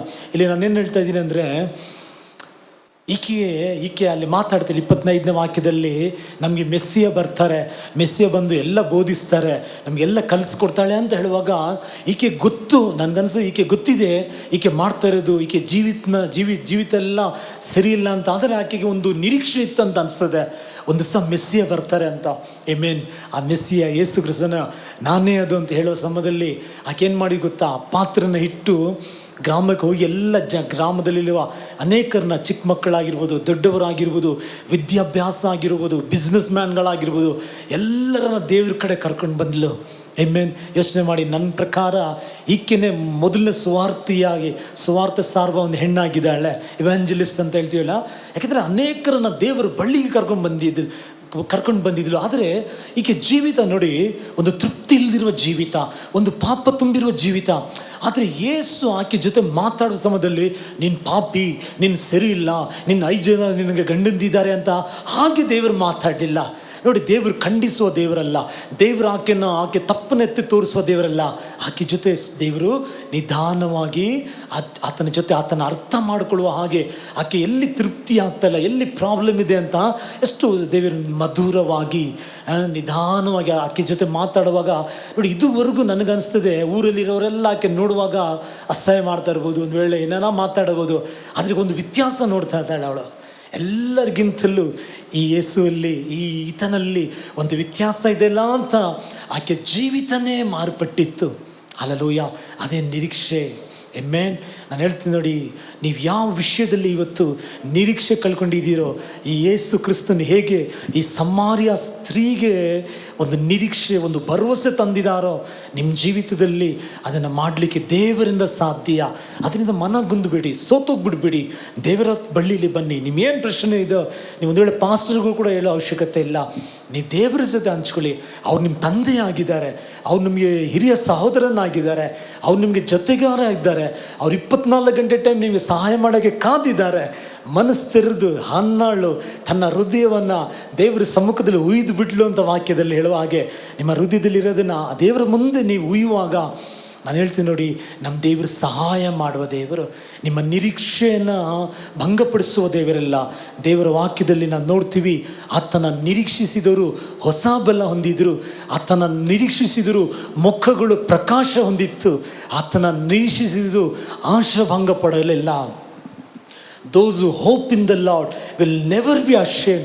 ಇಂಥ ಪರಿಸ್ಥಿತಿಯಲ್ಲೂ ಕೂಡ ಹಲ್ಲೆಲೂಯ, ನನಗೂ ನಿಮಗೂ ನಮ್ಮ ಮುಖಗಳನ್ನು ಪ್ರಕಾಶಗೊಳಿಸುವ ದೇವರು, ನಮಗೆ ಹೊಸ ಬಲವನ್ನು ಕೊಡುವ ದೇವರು, ಹೊಸ ಐಡಿಯಾವನ್ನು ಕೊಡುವ ದೇವರು, ನಮ್ಮನ್ನು ಉನ್ನತಪಡಿಸಿ ತೋರಿಸಲಿಕ್ಕೆ ನಮ್ಮ ದೇವರಿಂದ ಸಾಧ್ಯ. ಆಮೆನ್. ನಿರೀಕ್ಷೆ ಕಳ್ಕೊಬೇಡಿ. ಇಲ್ಲಿ ನಾನು ನೋಡುವ ಸಮಯದಲ್ಲಿ ಆಕೆನ ದೇವರು ಆಶೀರ್ವದಿಸುವಾಗ, ಆಕೆ ಜೊತೆ ದೇವರು ಸಂತೈಸುವಾಗ, ಮಾತಾಡುವಾಗ ಆಕೆ ಜೀವಿತಕ್ಕೆ ಬೆಳಕು ಬಂದಿತ್ತು. ಇವತ್ತು ಹಾಗೆಯೇ ಇವತ್ತು ನಾನು ನೀವು ಕೂಡ ಬೇರೆಯವ್ರ ಜೊತೆ ಮಾತಾಡುವಾಗ ಅವರ ಜೀವಿತಕ್ಕೆ ನಿರೀಕ್ಷೆ ತರುವರಾಗಿರಬೇಕು, ಭರವಸೆ ತರುವರಾಗಿರಬೇಕು. ಯಾಕೆಂದರೆ ಇವತ್ತು ಅನೇಕರು ಸೋತೋಗಿರುವ ಪರಿಸ್ಥಿತಿಯಲ್ಲಿ ಇದ್ದಾರೆ. ನೋಡಿ, ನಮ್ಮ ದೇವರು ನಮಗೆ ಹೇಗೆ ಸಹಾಯ ಮಾಡ್ತಾರೆ ಗೊತ್ತಾ? ನೀವೊಂದು ವಾಕ್ಯ ಓದಿ, ನೀವು ಒಂದು ವಾಕ್ಯನ ಓದೋಣ.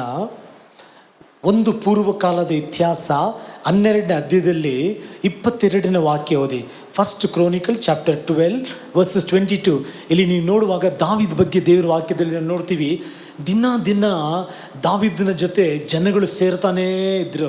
ಹಲ್ಲೆಲೂಯ. ಸೇರ್ತಾ ಒಂದು ದೊಡ್ಡ ಅವನಿಗೆ ಒಂದು ಏನಾಯಿತು, ಸೈನ್ಯವಾಗಿ ಆಗ್ಬಿಡ್ತು. ಹೇಗೆ ನಮ್ಮ ದೇವ್ರ ಸೈನ್ಯಗಳ ಯೆಹೋವನಾಗಿದ್ದಾರೆ, ಹಾಗೆ ಆತನಿಗೊಂದು ದೊಡ್ಡ ಸೈನ್ಯವನ್ನೇ ದೇವರು ಕೊಟ್ಟರು. ಆಗ ನೀವು ಚೆನ್ನಾಗಿ ತಿಳ್ಕೋಬೇಕು, ನಮ್ಮ ಜೀವಿತದಲ್ಲಿ ನಮಗೆ ಸಹಾಯ ಮಾಡುವುದಕ್ಕಾಗಿ ದೇವರ ಕೆಲವು ಮನುಷ್ಯರನ್ನು ತರುವರಾಗಿರ್ತಾರೆ. ನೀವು ಚೆನ್ನಾಗಿ ತಿಳ್ಕೊಳ್ಳಿ, ಮನುಷ್ಯರು ಇವತ್ತು ಅಷ್ಟು ಈಸಿಯಾಗಿ ಬರಲಿಕ್ಕೆ ಸಾಧ್ಯವಾಗಲ್ಲ. ಯಾಕೆಂದರೆ ಒಂದು ಹಿರಿಯ ಕುಮಾರನ, ಒಂದು ತಂದೆಗೆ 2 ಮಕ್ಕಳಿದ್ರು. ಹಿರಿಯವನು ಏನು ಮಾಡ್ತಾನೆ, ಚಿಕ್ಕವನು ಅಪ್ಪ ಹತ್ರ ಆಸ್ತಿ ಎಲ್ಲ ಇಸ್ಕೊಂಡು ದೂರ ಬೇರೆ ದೇಶಕ್ಕೆ ಹೋಗ್ಬಿಡ್ತಾನೆ. ಈಗ ಬೇರೆ ದೇಶಕ್ಕೆ ಹೋಗಿದ ಮೇಲೆ ಏನಾಯ್ತು ಗೊತ್ತಾ, ಅಲ್ಲಿ ಅವನ ಕಾಸೆಲ್ಲ ಖರ್ಚಾಯಿತು, ಕ್ಷಾಮ ಬಂದ್ಬಿಡ್ತು, ಫ್ರೆಂಡ್ಸ್ ಎಲ್ಲ ಬಿಟ್ಟೋದ್ರು. ಸತ್ಯವೇದ ಹೇಳ್ತಾಯಿದ್ದೆ, ನಾನು ಹೇಳ್ತಾ ಇಲ್ಲ. ಅಲ್ಲಿಗೆ ಹಂದಿ ತಿನ್ನುವ ಆ ಆಹಾರ ಕೂಡ ಆ ಮಾಲೀಕನು ಕೊಡ್ತಾ ಇರಲಿಲ್ಲ ಅಂತೆ. ನೋಡಿ, ಒಳ್ಳೆ ಊಟ ಬಿಡಿ, ಹಂದಿ ತಿನ್ನ ಆಹಾರ ಕೂಡ ಕೊಡ್ತಾ ಇರಲಿಲ್ಲ. ಆಗ ಮನುಷ್ಯರು ಎಷ್ಟು ಕಠಿಣವಾದವರು ಅಂತ ನೀವು ತಿಳ್ಕೋಬೇಕು. ಒಂದು ಸಾರಿ ಒಬ್ಬನು ಯೆರೂಸಲೇಮಿಂದ ಎರಿಕೋಗೆ ಹೋಗ್ತಾ ಇರ್ತಾನೆ. ಎರಿಕೋಗೆ ಹೋಗುವ ಸಮಯದಲ್ಲಿ ಅರ್ಧ ದಾರಿಯಲ್ಲಿ ಅವನ್ನ ಕಳ್ಳರು ಏನು ಮಾಡ್ತಾರೆ, ಒಡೆದು ಅರ್ಧ ಪ್ರಾಣದಲ್ಲಿ ಬಿಟ್ಬಿಟ್ಟಿರ್ತಾರೆ. ಈಗ ಅಲ್ಲಿಂದ ಒಂದು ಯಾಜಕನು ಹೋದ್ರು, ಅಲ್ಲಿಂದ ಒಂದು ಲೇವಿ ಹೋದನು. ಎಲ್ಲ ನೋಡಿದರೆ ಕೂಡ ಅಲ್ಲಿ ಸಹಾಯ ಮಾಡಲಿಲ್ಲ ಅಂತ ನಾವು ನೋಡ್ತೀವಿ. ಆಮೇಲೆ ಸಮಾರ್ಯದವರು ಬಂದಿದ್ದು. ಈಗ ಆ ಯಾಜಕ ಆ ಲೇವಿಯನ್ನು ನೋಡಿದರು, ಆ ಯಾಜಕ ನೋಡಿದರು, ಅವರೆಲ್ಲ ಸಹಾಯ ಮಾಡಲಿಲ್ಲ. ಆಗ ಮನುಷ್ಯರು ಸಹಾಯ ಮಾಡೋದಿಲ್ಲ. ಹಲ್ಲೆಲೂಯಾ. ಆದರೆ ದೇವರು ಅವ್ರ ಹೃದಯಗಳಲ್ಲಿ ಮಾತಾಡಿ ನಮಗೆ ಸಹಾಯ ಉಂಟು ಮಾಡುವರಾಗಿರ್ತಾರೆ. ಅವ್ರು ನಮಗೆ ಬಂದು ಸಹಾಯ ಮಾಡುವರಾಗಿರ್ತಾರೆ. ಅವ್ರು ನಮ್ಮ ಜೊತೆಯಲ್ಲಿರ್ತಾರೆ. ನೋಡಿ, ದೇವರು ಒಬ್ಬರನ್ನ ತರುವಾಗ ಕರ್ತನ ಆಶೀರ್ವಾದ ಅದು ಭಾಗ್ಯದಾಯಕ, ಅದರಲ್ಲಿ ವ್ಯಸನ ಇರೋದಿಲ್ಲ. ನಾವೇ ಯಾರೋ ಹುಡುಕಿ ಹೋಗಬಾರ್ದು. ಇಲ್ಲಿ ನೀನು ನೋಡುವ ಸಮಯದಲ್ಲಿ ದಾವೀದಿಗೆ ಅನೇಕ ಆಳುಗಳನ್ನು ದೇವರು ತಂದಿದ್ರು. ಇವತ್ತು ನೀನು ನಿರೀಕ್ಷಿಸುವಾಗ, ನೀವು ಭರವಸೆ ಇಡುವಾಗ, ನೀವು ಏನು ಅಗತ್ಯ ಇದೆ, ಏನು ಪ್ರಾಬ್ಲಮ್ ಇದೆ, ದೇವರ ಸಮ್ಮುಖದಲ್ಲಿ ನೀವು ಪ್ರಾರ್ಥಿಸುವಾಗ ನಿಮಗೆ ಸಹಾಯ ಮಾಡೋಕ್ಕಾಗಿ ದೇವರ ಆಳುಗಳನ್ನು ತರುವರಾಗಿರ್ತಾರೆ. ಆಮೆನ್. ಯೋನ ಪುಸ್ತಕದಲ್ಲಿ ಕೂಡ ಯೋನ 1ನೇ ಅಧ್ಯಾಯದಲ್ಲಿ 11ನೇ ವಾಕ್ಯ ಓದಿ, ಅಲ್ಲಿರುವ ಅನ್ಯರು, ಯೋನ ದೇವರ ಮಗ, ದೇವ್ರನ್ನ ನಂಬಿರುವ ಒಂದು ಭಕ್ತನು ಯೋನಾಗೆ ಅನ್ಯರು ಬಂದು ಕೇಳ್ತಾರೆ, ನಾವು ಏನು ಮಾಡಬೇಕು ಹೇಳಪ್ಪ, ನಾವು ಏನು ಸಹಾಯ ಮಾಡಬೇಕು ಹೇಳಪ್ಪ.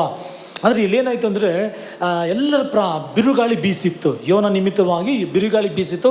ಎಲ್ಲರೂ ಅವ್ರವ್ರ ದೇವರಿಗೆ ಪ್ರಾರ್ಥನೆ ಮಾಡುವ ಯೋನ ಚೆನ್ನಾಗಿ ಮಲ್ಕೊಂಡಿದ್ದಾರೆ. ಅವ್ರು ಬಂದು ಕೇಳ್ತಾರೆ, ಏನಾಗಿದೆ ನಿನಗೆ? ಎಲ್ಲರೂ ಪ್ರಾರ್ಥನೆ ಮಾಡ್ತಾ ಇದ್ದಾರಲ್ಲ ಅವ್ರವ್ರ ದೇವರಿಗೆ, ನೀನು ಎದ್ದು ನಿಮ್ಮ ದೇವರಿಗೆ ಪ್ರಾರ್ಥನೆ ಮಾಡು ಅಂತ ಹೇಳುವಾಗ ಅವ್ನು ಹೇಳ್ತಾನೆ, ಈ ಬಿರುಗಾಳಿ ನನ್ನಿಂದನೇ ಆಗಿರೋದು, ನನ್ನ ತೆಗೆದು ನೀರಲ್ಲಿ ಹಾಕಿ ಎಲ್ಲ ಸರಿ ಆಗ್ತದೆ ಅಂತ ಹೇಳುವಾಗ ಆಗ ಅವ್ರಿಗೆ ನೋಡಿ, ಆ ಮನುಷ್ಯರಿಗೆ ಈತನನ್ನು ನೀರಲ್ಲಿ ತೆಗೆದು ಹಾಕಲಿಕ್ಕೆ ಅವ್ರಿಗೆ ಇಷ್ಟ ಆಗ್ತಾಯಿಲ್ಲ. ಅವ್ರು ಹೇಳ್ತಾರೆ, ಏನು ಮಾಡಬೇಕು ಹೇಳು, ಬೇರೆ ಏನಾದರೂ ಐಡಿಯಾ ಇದಾ, ಏನು ಮಾಡಬೇಕು ಅಂತ ಕೇಳ್ತಾ ಇದ್ದಾರೆ. ಈಗ 13ನೇ ವಾಕ್ಯ ಓದಿ ನೋಡಿ, ಎಷ್ಟು ಚೆನ್ನಾಗಿದೆ. 13ನೇ ವಾಕ್ಯದಲ್ಲಿ ಇವನನ್ನು ನೀರಲ್ಲಿ ಹಾಕಬಾರ್ದು ಅಂತ ಅವ್ರಿಗೆ ಆದಷ್ಟು ಏನು ಮಾಡಿದ್ರಂತೆ, ಆ ಹಡಗನ್ನು ಕಂಟ್ರೋಲಲ್ಲಿ ತರಲಿಕ್ಕೆ ಪ್ಲ್ಯಾನ್ ಮಾಡ್ತಾ ಇದ್ದಾರೆ ಅವರು. ಈಗ ಆಗಲೇ ನೋಡಿ, ಹಡಗಲ್ಲಿದ್ದ ಎಷ್ಟೋ ಗೋಧಿ ಎಲ್ಲ ಇದ್ದಿರ್ಬೋದು, ಅದನ್ನೆಲ್ಲ ನೀರಲ್ಲಿ ಹಾಕಿದ್ದಾರೆ. ಈಗ ಇವನನ್ನು ಹಾಕಲಿಕ್ಕೆ ಅವ್ರು ಯೋಚನೆ ಮಾಡ್ತಾ ಇದ್ದಾರೆ. ಹಲ್ಲೆಲೂಯಾ. ಆಗ ಒಂದು ಮನುಷ್ಯರೇ ಅಷ್ಟು ಕರುಣೆ ತೋರಿಸುವಾಗ, ಮನುಷ್ಯರೇ ಅವನಿಗೆ ತೊಂದರೆ ಮಾಡಬಾರ್ದು ಅಂತ ಯೋಚನೆ ಮಾಡುವಾಗ, ನಮ್ಮ ದೇವರು ಕೋಟಿಯಷ್ಟು ಒಳ್ಳೆ ದೇವರಾಗಿದ್ದಾರೆ. ನಮ್ಮ ಅಹಿತವನ್ನು ಇಷ್ಟಪಡವಿಲ್ಲ. ನಮ್ಮ ದೇವರು ನಮಗೆ ಹಿತವನ್ನು ಮಾಡುವ ದೇವರು. ನಿಮಗೆ ಸಂದೇಹ ಇದ್ದರೆ ಯೆರೆಮೀಯ 29ನೇ ಅಧ್ಯಾಯದಲ್ಲಿ 11ನೇ ವಾಕ್ಯ ಓದಿ ನೋಡಿ. ನಮ್ಮ ದೇವರು ನಮಗೆ ಒಳ್ಳೆಯದನ್ನು ಮಾಡಲಿಕ್ಕೆ ಇಷ್ಟಪಡುವ ದೇವರಾಗಿದ್ದಾರೆ. ಅಪೊಸ್ತಲರ 7ನೇ ಅಧ್ಯಾಯದಲ್ಲಿ ಕೂಡ ನೀವು ಹೋದ್ ನೋಡಿ ಅಪೊಸ್ತಲ 7ನೇ ಅಧ್ಯಾಯದಲ್ಲಿ 9ನೇ ವಾಕ್ಯ 10ನೇ ವಾಕ್ಯ ನೀವು ನೋಡಿದರೆ ಕೂಡ ಅಲ್ಲಿ ಯೋಸೇಫ್ ಬಗ್ಗೆ ಬರೆಯಲ್ಪಟ್ಟಿದೆ. ಪೂರ್ವಿಕರೆಲ್ಲ ಮನುಷ್ಯರನ್ನ ದೇವರೇನು ಮಾಡಿದರು, ಅವನಿಗೆ ಸಹಾಯ ಮಾಡುವಂತೆ ಮಾಡಿದರು. ಇಲ್ಲಾಂದರೆ ಆದಿಕಾಂಡ 45ನೇ ಅಧ್ಯಾಯದಲ್ಲಿ 8ನೇ ವಾಕ್ಯ ಓದಿದರೆ ಫಾರೋನ್, ಯಾರು ಹೇಳಿ, ಫಾರೋನ್ ಏನು ಮಾಡ್ತಾನಂದರೆ ಯೋಸೆಫ್ನ ಅವನ ಉನ್ನತ ಸ್ಥಾನಕ್ಕೆ ತರವನಾಗಿರ್ತಾನೆ. ನೋಡಿ, ಮನುಷ್ಯರನ್ನು ಇಟ್ಟು ದೇವರೇನು ಮಾಡ್ತಾರೆ ಅಂದರೆ ನಮ್ಮನ್ನು ಉನ್ನತ ಸ್ಥಾನಕ್ಕೆ ತರ್ತಾರೆ. ಆಗಲೇ ಹೇಳಿದ ಹಾಗೆ ಮನುಷ್ಯರು ನಮಗೆ ಸಹಾಯ ಮಾಡುವಂತೆ ದೇವರು ಮಾಡ್ತಾರೆ. ಮತ್ತು ನಾವು ಏನು ಮಾಡಬೇಕು, ನಾವು ದೇವರ ಮೇಲೆ ನಿರೀಕ್ಷೆ ಇಡಬೇಕು. ಇಂಥ ಪರಿಸ್ಥಿತಿಯಲ್ಲಿ ಕೂಡ ನಮಗೆ ದೇವರು ಕೈ ಬಿಡಲ್ಲ, ನನ್ನ ದೇವರು ಕಾಪಾಡುವನು ಅಂತ ನಾವು ಏನು ಮಾಡಬೇಕು, ತನ್ನ ಮುಖವನ್ನು ದೃಷ್ಟಿಸುವಾಗ ನಮ್ಮನ್ನು ದೇವರು ಸಂತೈಸುವರಾಗಿರ್ತಾಗ ಕೆಲವು ನಮಗೆ ಸಹಾಯ ಮಾಡಲಿಕ್ಕೆ ಮನುಷ್ಯರನ್ನು ತರ್ತಾರೆ. ಕೆಲವು ಸಮಯದಲ್ಲಿ ನಾನು ಹೇಳ್ತೀನಿ ನೋಡಿ, ದೇವರು ನಮಗೆ ಆಲೋಚನೆ ಕೊಡ್ತಾರೆ. ಎಲ್ಲದಕ್ಕಿಂತಲೂ ಹೆಚ್ಚಾಗಿ ದೇವರ ಆಲೋಚನೆ ನಮಗೆ ಭಾಳ ಒಳ್ಳೆಯದು. ಕೀರ್ತನೆ 32 ಕೂಡ ನಾವು ನೋಡ್ತೀವಿ, 8ನೇ ವಾಕ್ಯ, ನನ್ನ ಕಣ್ಣು ನಿನ್ನ ಮೇಲಿಟ್ಟು ನಾನು ನಿನಗೆ ಆಲೋಚನೆ ಕೊಡ್ತೀನಿ, ಬೋಧಿಸ್ತೀನಿ ಅಂತ. ಕೆಲವು ಸಮಯದಲ್ಲಿ ನಾವು ಒಂದೇ ಒಂದು ದೇವರ ಆಲೋಚನೆ ನಮ್ಮ ಲೈಫ್ ಲಾಂಗ್ ನಮಗೆ ಆಶೀರ್ವಾದ ಆಗಿಬಿಡ್ತದೆ. ನೋಡಿ, ಒಂದು ಸಾರಿ ನಾವು ನೋಡ್ತೀವಿ, ಒಂದು ಹೆಣ್ಣು ಮಗು, 2 ಅರಸರಲ್ಲಿ ನಾವು ನೋಡ್ತೀವಿ 5ನೇ ಅಧ್ಯಾಯದಲ್ಲಿ ಒಂದು ಹೆಣ್ಣು ಮಗು ಒಂದು ಆಲೋಚನೆ ಕೊಡ್ತಾಳೆ. ಅಲ್ಲಿ ನಾಮನ್ ಕುಷ್ಠರೋಗದಲ್ಲಿ ಇರ್ತಾನೆ, ಆತನಿಗೊಂದು ಆಲೋಚನೆ ಕೊಡ್ತದೆ, ನೀವು ಮಾತ್ರ ಇಸ್ರೇಲ್ಗೆ ಹೋದರೆ ಅಲ್ಲಿ ಒಂದು ಪ್ರವಾದಿ ಇದ್ದಾರೆ, ಆ ಪ್ರವಾದಿ ನಿಮ್ಮನ್ನು ಗುಣಪಡಿಸುತ್ತಾರೆ ಅಂತ ಒಂದು ಆಲೋಚನೆ ಕೊಡ್ತಾಳೆ.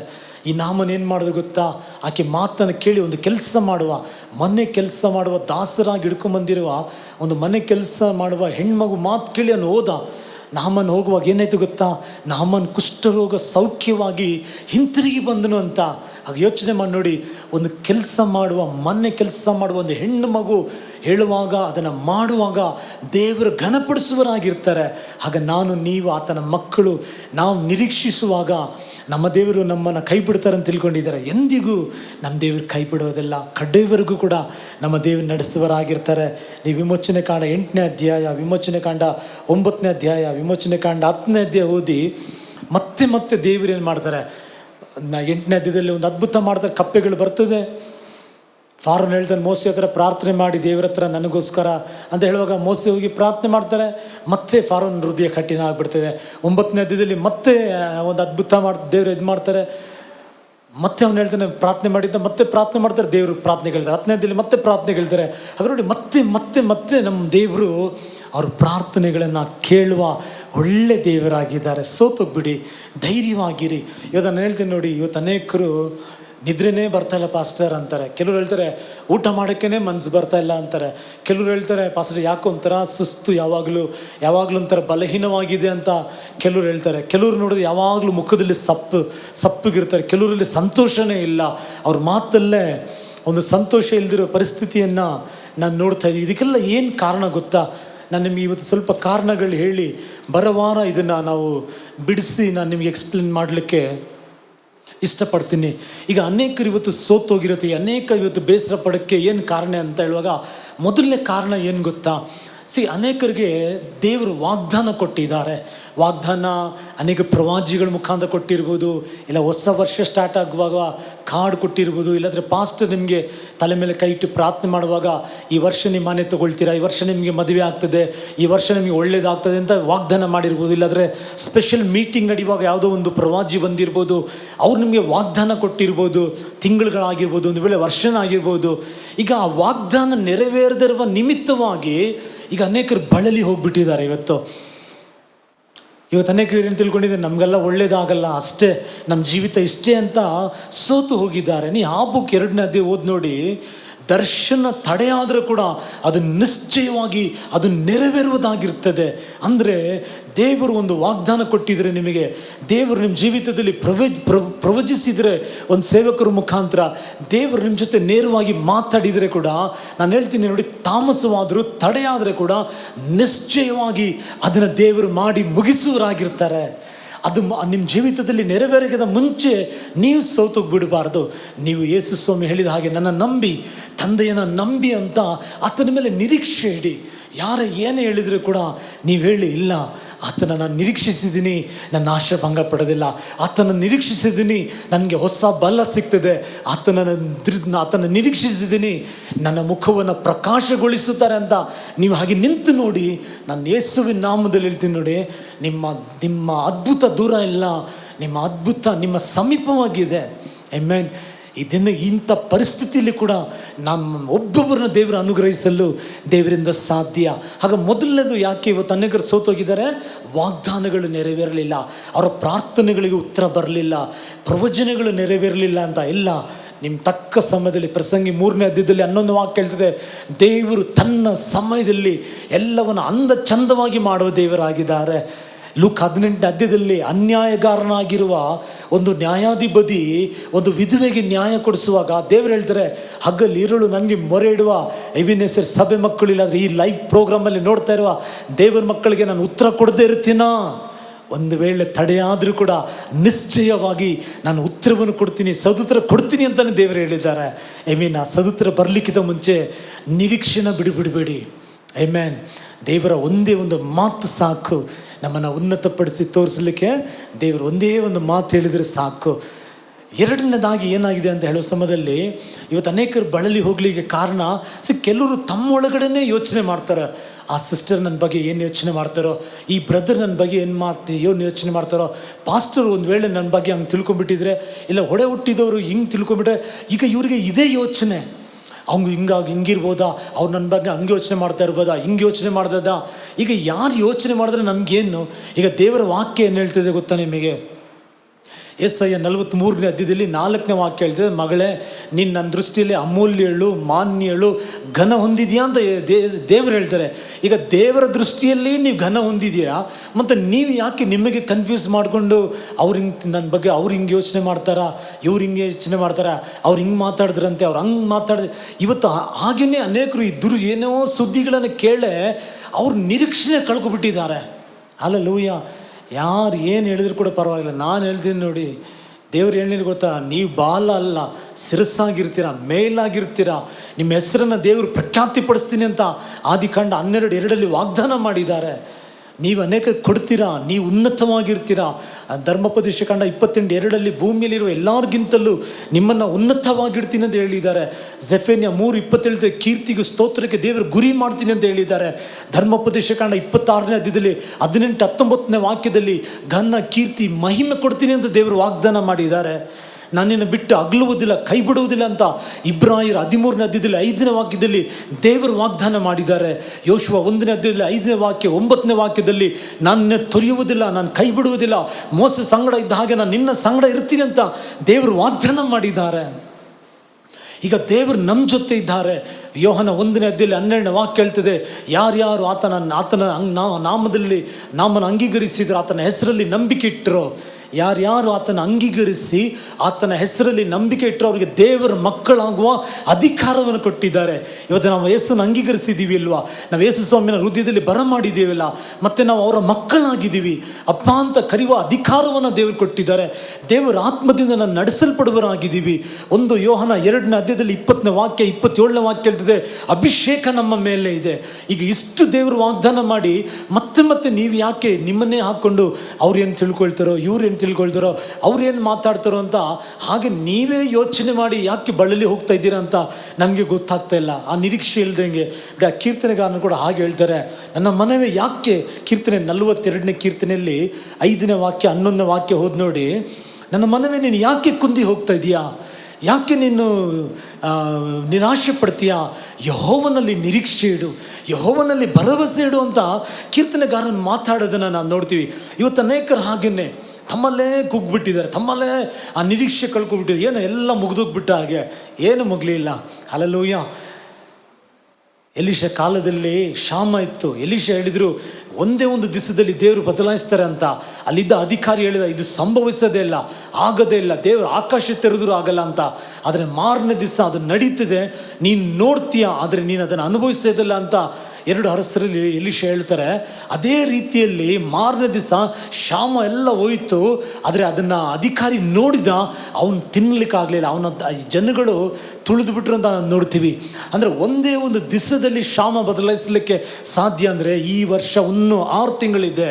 ನೀವು ಕಳ್ಕೊಂಡಿರುವ ಕೆಲಸಕ್ಕಿಂತ ಒಳ್ಳೆ ಕೆಲಸವನ್ನು ಕೊಡಲಿಕ್ಕೆ, ನಿಮ್ಮ ಬಿಸ್ನೆಸ್ಸನ್ನು ಮತ್ತೆ ಅಭಿವೃದ್ಧಿಪಡಿಸಲಿಕ್ಕೆ, ನಿಮಗೆ ಒಳ್ಳೆ ಆರೋಗ್ಯ ಕೊಡಲಿಕ್ಕೆ, ನಿಮ್ಮನ್ನು ಉನ್ನತಪಡಿಸಲಿಕ್ಕೆ ಸರ್ವಶಕ್ತನಾದ ದೇವರಿಂದ ಸಾಧ್ಯ. ಯಾರು ಏನು ಯೋಚನೆ ಮಾಡಿದ್ರು ಕೂಡ ಚಿಂತೆ ಮಾಡಬೇಡಿ. ದೇವರು ಏನು ಯೋಚನೆ ಮಾಡ್ತಾರೆ ಅದೇ ಬಹಳ ಮುಖ್ಯ. ದೇವ್ರು ನಮ್ಮ ಬಗ್ಗೆ ಏನು ಯೋಚನೆ ಮಾಡ್ತಾರೆ? ನಮ್ಮ ಮೇಲೆ ಮಾಸ್ಟರ್ ಪ್ಲ್ಯಾನ್ ಇಟ್ಟಿದ್ದಾರೆ. ನಮ್ಮನ್ನು ಇಟ್ಟು ಅವ್ರ ಮಹಿಮೆ ಹೊಂದಬೇಕು, ನಮ್ಮ ಮುಖಾಂತರ ಅನೇಕರಿಗೆ ಆಶೀರ್ವಾದವಾಗಬೇಕಂತ ಇಷ್ಟಪಟ್ಟಿದ್ದಾರೆ. ಅದರಿಂದ ಇವರು ಏನು ಹೇಳ್ತಾರೋ, ಏನು ತಿಳ್ಕೊಳ್ತಾರೋ, ಏನು ಮಾತಾಡ್ತಾರೋ ಅದನ್ನೆಲ್ಲ ಯೋಚನೆ ಮಾಡೋರಿ. ಮುಂದೆ ಹೋಗ್ತಾ ಇರಿ ನೀವು. ಆಮೇಲೆ ನನ್ನ ಬಾಳ ದೋಣಿಯಲ್ಲಿ ಶ್ರೀ ಯೇಸು ಇರುವರು. ಹಾಗೆ ಯೇಸು ಇದ್ದಾರೆ, ಮುಂದೆ ಹೋಗ್ತಾ ಇದ್ದಾರೆ. ನಾವು 3ನೇ ಕಾರ್ಯ, ಇವತ್ತು ಅನೇಕರು ಯಾಕೆ ಬಳಲಿ ಹೋಗಿದ್ದಾರೆ ಅಂದರೆ ಶಾರೀರಿಕ ಬಲಹೀನೆ. ಒಂದು ಕಾಲು ನೋವು ಇರ್ಬೋದು, ಇಲ್ಲಾಂದರೆ ಬಿಟ್ಟು ತಲೆನೋವು ಬರ್ತಾ ಇರ್ಬೋದು, ಕೆಂಬಲಿರ್ಬೋದು, ಏನೋ ಒಂದು ಕಾಯಿಲೆ ಇರ್ಬೋದು. ಇವತ್ತು ಯಾವುದೋ ಒಂದು ಚಿಕ್ಕ ಕಾಯಿಲೆಗೆ ಇವತ್ತು ಅನೇಕರು ಏನು ತಿಳ್ಕೊಂಡ್ರು ಅಂದರೆ ಕಥೆನೇ ಮುಗಿದೋಯ್ತು, ಅಷ್ಟೇ ನನ್ನ ಜೀವಿತ ಮುಗಿದೋಯ್ತು ಅಂತ ಸೋತೋಗ್ಬಿಟ್ಟಿದ್ದಾರೆ. ದೇವರ ವಾಕ್ಯ ಹೇಳ್ತಿದೆ, ಕೀರ್ತನೆ 29:11 ನನ್ನ ಪ್ರಜೆಗಳಿಗೆ ಬಲವನ್ನು ಸುಕ್ಷೇಮವನ್ನು ಕೊಡ್ತೀನಿ ಅಂತ ಹೇಳಿದ್ದಾರೆ. ಧರ್ಮೋಪದೇಶ ಕಾಂಡ 33:25 ದೇವರು ಹೇಳ್ತಾರೆ, ನಿನ್ನ ಆಯುಸ್ ದಿನ ಇರುವ ಗಂಟಲು ನಿನಗೆ ಬಲ ಇರ್ತದೆ. ವಿಮೋಚನೆ ಕಾಂಡ 15ನೇ ಅಧ್ಯಾಯದಲ್ಲಿ 26ನೇ ವಾಕ್ಯದಲ್ಲಿ ದೇವರು ಹೇಳ್ತಾರೆ, ನಾನೇ ಆರೋಗ್ಯದಾಯಕನು. ಎರೆಮೆ 31, ಎರೆಮೆ 33 ಓದಿ ನೋಡಿ, ದೇಶಕ್ಕೆ ನಾನು ಕ್ಷೇಮವನ್ನು ಕೊಡ್ತೀನಿ ಅಂತ ಹೇಳ್ತಾರೆ. Yesaya 53 ಆತನ ಬಾಸುಂಡೆಗಳಿಂದ ನಮಗೆ ಗುಣವಾಯಿತು ಅಂತ ಬರೆಯಲ್ಪಟ್ಟಿದೆ. ಆಗ ಆತನೇ ನಮಗೆ ಆರೋಗ್ಯದಾಯಕನಾಗಿದ್ದರೆ ಇರುವಾಗ, ಆತನೇ ನಮಗೆ ಫ್ಯಾಮಿಲಿ ಡಾಕ್ಟರ್ ಆಗಿರುವಾಗ, ಒಂದು ಚಿಕ್ಕ ಕಾಯಿಲೆಗಾಗಿ ನಾವು ಯಾಕೆ ಭಯ ಪಡಬೇಕು? ಯಾಕೆ ನಾವು ನಿರೀಕ್ಷೆ ಕಳ್ಕೋಬೇಕು? ಯಾಕೆ ಸೋತೋಗ್ಬಿಡಬೇಕು? ಹಲ್ಲೆಲೂಯಾ. ನಾನು ಹೇಳ್ತೀನಿ ನೋಡಿ, ಯೋಬ್ಗೆ ಬಂದ ಕಾಯಿಲೆ ಥರ ಯಾರಿಗೂ ಬಂದಿರಲ್ಲ. ಅವನ ಮೈಯೆಲ್ಲ ಗಾಯ ಆಗಿತ್ತಂತೆ, ಆದರೂ ಕೂಡ ಅವನಿಗೆ ನಿರೀಕ್ಷೆ ಇತ್ತು, ದೇವರು ನನ್ನನ್ನು ಗುಣಪಡಿಸುತ್ತಾರೆ, ಉನ್ನತಿಗೆ ತರ್ತಾರೆ ಅಂತ. ಹಲ್ಲೆಲೂಯಾ. ಯೋಬ್ ಪುಸ್ತಕದ ಓದಿ ನೋಡಿ, ಯೋಬ್ ಕೆಲಸ ಮಾಡೋರು ಕೂಡ ಅವನಿಗೆ ಮರ್ಯಾದೆ ಕೊಡ್ತಾ ಇರಲಿಲ್ಲ ಅಂತ. ನೀರು ತೊಗೊಂಬರೋಕ್ಕಿದ್ರೆ ನೀರು ತಂದು ಕೊಡ್ತಾ ಇರಲಿಲ್ಲ ಅಂತ. ಒಂದು ಸಾರಿ ಎಲ್ಲರೂ ಘನಪಡಿಸ್ತಾ ಇದ್ದರು. ಈಗ ಯೋಬ್ ಜೀವಿತ ಹೇಗಾಗ್ಬಿಟ್ಟಿದೆ ಅಂದರೆ, ನೀರು ಕೇಳಿದ್ರೆ ಮನೆ ಕೆಲಸದವರು ಕೂಡ ಬೆಲೆ ಕೊಡ್ತಾ ಇರಲಿಲ್ಲ. ಅದರ ಪರಿಸ್ಥಿತಿ ಹಾಗೆ ಇರಲಿಲ್ಲ. ಯೋಬನ ದೇವರು ಉನ್ನತಪಡಿಸಿ ತೋರಿಸಿದರು. ಇವತ್ತು ನಾನು ಹೇಳ್ತೀನಿ ನೋಡಿ, ಶಾರೀರದಲ್ಲಿ ಬಲಹೀನ ಇರ್ಬೋದು ನೋಡಿ. 2 ದಿವಸ ಮುಂಚೆ ನನಗೂ ಕೂಡ ಅಲರ್ಜಿ ಆಗಿಬಿಟ್ಟಿತ್ತು. ಡಾಕ್ಟ್ರ್ ಹೇಳಿದ್ದು ಯಾವುದೋ ಫುಡ್ ಅಲರ್ಜಿ ಇರ್ಬೋದು ಅಂದರು, ಇಲ್ಲ ಕೆಮಿಕಲ್ ಅಲರ್ಜಿ ಇರ್ಬೋದು ಅಂದರು, ಇಲ್ಲಾಂದರೆ ವಾತಾವರಣ ಇರ್ಬೋದು ಅಂತ ಹೇಳಿದರು. ಚೆನ್ನಾಗಾಗೋಯ್ತು. ಹಾಗೆ ಏನಾದರೂ ಒಂದು ಇರ್ಬೋದು ಚಿಕ್ಕ, ಅದಕ್ಕೆ ನಾವು ಭಯ ಪಡಬಾರ್ದು. ನಮಗೆ ಆರೋಗ್ಯ ಕೊಡುವ ದೇವರು ನಮ್ಮ ಜೊತೆ ಇದ್ದಾರೆ.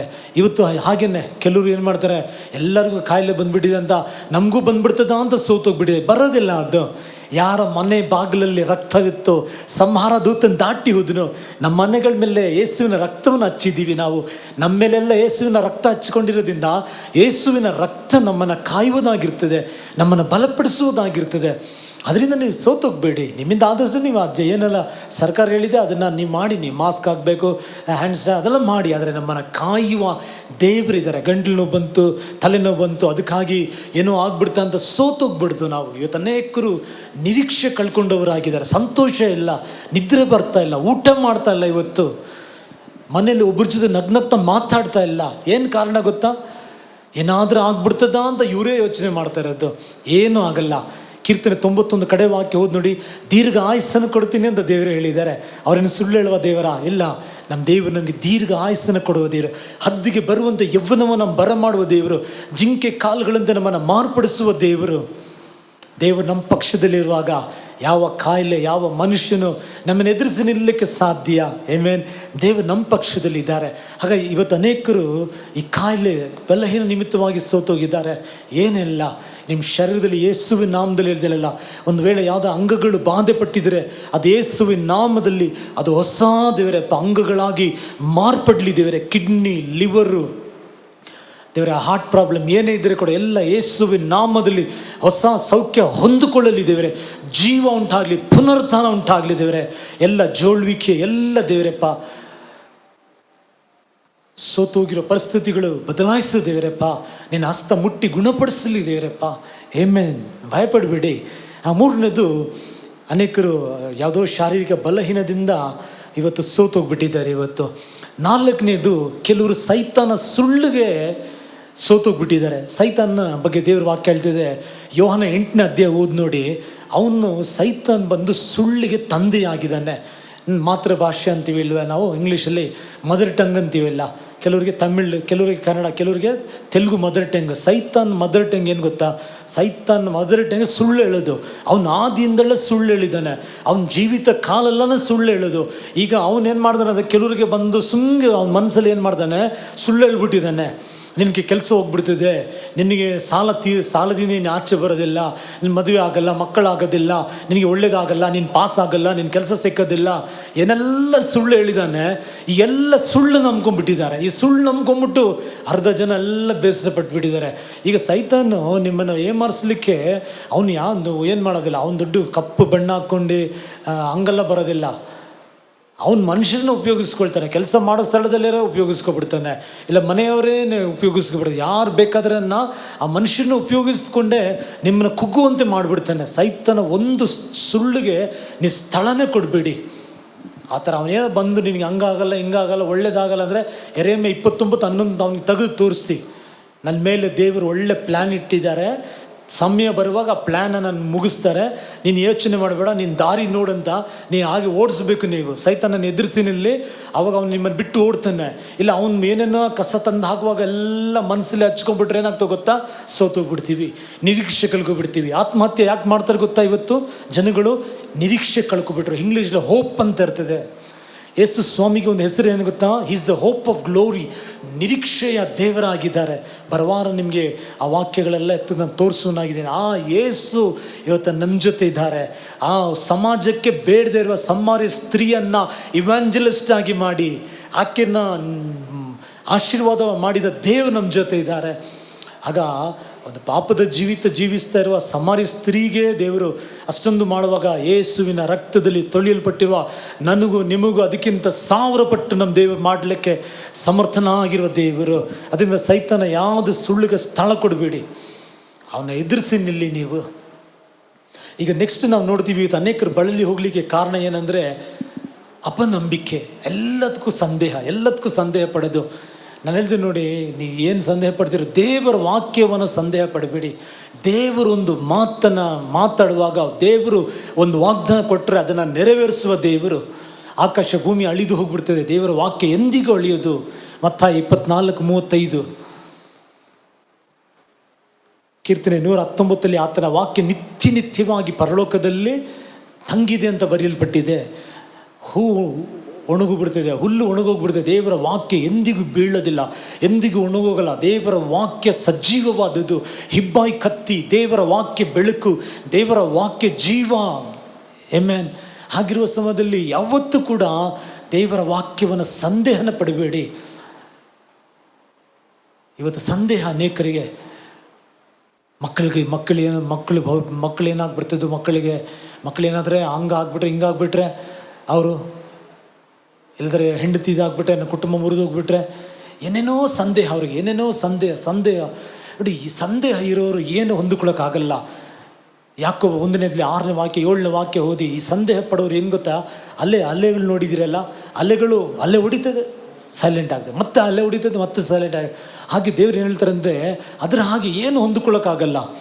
ಹಲ್ಲೆಲೂಯಾ. ಇವತ್ತು ಅನೇಕರಿಗೆ ಸೈತಾನ ಏನು ಮಾಡ್ತಾನೆ ಅಂದರೆ, ಆ ಸಂದೇಹವನ್ನು ತಂದಾಗ್ಬಿಡ್ತಾನೆ.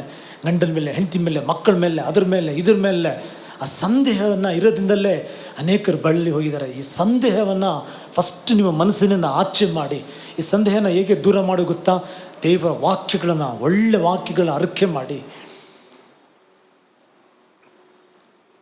Yesaya 41:13 ವಾಕ್ಯ, Yesaya 41:10 ವಾಕ್ಯದಲ್ಲ, ನಾನು ಕೈ ಹಿಡಿದಿದ್ದೀನಿ, ನಾನು ನಿನಗೆ ಬಲಪಡಿಸ್ತೀನಿ ಅಂತ ದೇವರು ವಾಗ್ದಾನ ಮಾಡಿದ್ದಾರೆ. ದೇವರು ಬಲಪಡಿಸುತ್ತಾರೆ.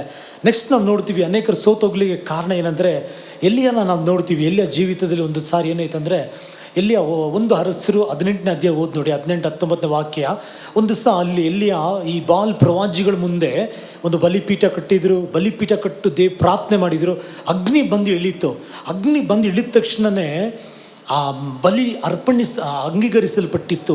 ಅಲ್ಲಿರುವ ಪ್ರವಾದಿಗಳೆಲ್ಲರೂ ಏನಾದರೂ, ಎಲಿಯನ ದೇವರೇ ನಿಜ ದೇವರು ಅಂತ ಒಪ್ಪಿಕೊಂಡ್ರು.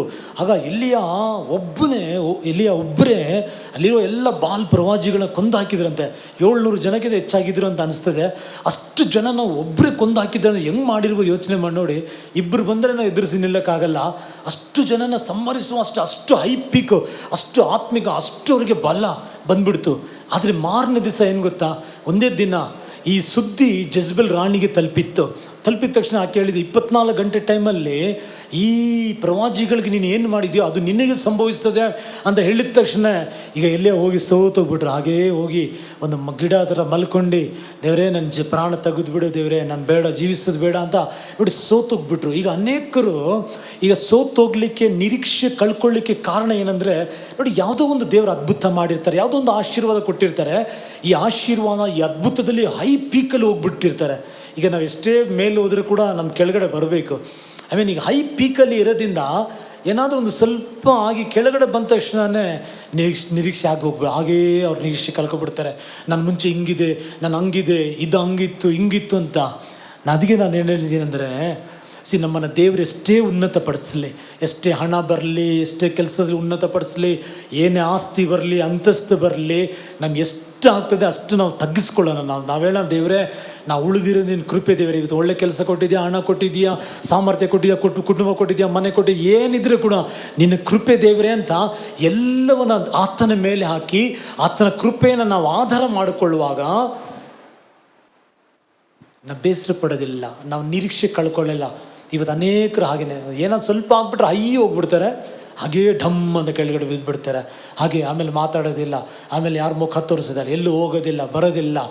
ಹಾಗಲ್ಲ. ಅಲ್ಲೆಲ್ಲೂಯ್ಯ. ಸಿಸ್ಟಮ್ಯಾಟಿಕ್ಕಾಗಿ ಜೀವನವನ್ನು ದೇವ್ರ ಮಕ್ಕಳು ಸಿಸ್ಟಮ್ಯಾಟಿಕ್ಕಾಗಿ ದೇವರ ವಾಕ್ಯವನ್ನು ಅಡಿಸ್ಥಾನ ಇಟ್ಟು ನಾವು ಏನು ಮಾಡಬೇಕು, ನಾವು ಮುಂದೆ ಹೋಗಬೇಕು. ನಾವು ಒಂದು ಮಾತು ಹೇಳ್ತೀನಿ ನೋಡಿ, ನಮ್ಮ ದೇವರು ಸಹಾಯ ಮಾಡುವ ದೇವರು, ನಮ್ಮ ದೇವರು ಉದ್ಧಾರ, ನಮ್ಮನ್ನು ಉದ್ಧರಿಸುವ ದೇವರು, ನಮ್ಮನ್ನು ಕೈ ಬಿಡುವ ದೇವರಲ್ಲ, ನಮ್ಮನ್ನು ಉನ್ನತಪಡಿಸುವ ಒಳ್ಳೆ ದೇವರಾಗಿದ್ದಾರೆ. ಆಮೆನ್. ಯಾಬೇಸ್ ಪ್ರಾರ್ಥನೆ ಮಾಡಿದ, ದೇವರೇ ನನ್ನ ವಿಶೇಷವಾಗಿ ಆಶೀರ್ವದಿಸು, ನನ್ನ ಪ್ರಾಂತ್ಯವನ್ನು ವಿಸ್ತಾರಪಡಿಸು, ನಿನ್ನ ಕೈ ನನ್ನ ಮೇಲೆ ಇರಲಿ. ದೇವ್ರ ವಾಕ್ಯ ಹೇಳ್ತದೆ, ಅವನ ಪ್ರಾರ್ಥನೆ ದೇವರು ಕೇಳಿದರು. ಆಮೆನ್. ಇವತ್ತು ನಮ್ಮ ಪ್ರಾರ್ಥನೆ ಕೇಳುವ ದೇವರು ನಮ್ಮ ಜೊತೆ ಇದ್ದಾರೆ. ನಿರೀಕ್ಷೆ ಮಾತ್ರ ಕಳ್ಕೊಬೇಡಿ. Don't lose your hope. God is alive, God is with you. ದೇವರು ನಿಮ್ಮ ಜೊತೆ ಇದ್ದಾರೆ. ನೀವೊಂದು ಪ್ರಾರ್ಥನೆ ಮಾಡಿ ನೋಡಿ, ಒಂದು ದೇವರ ಥರ ಹೃದಯ ತೆರೆದು ಕೇಳಿ ನೋಡಿ.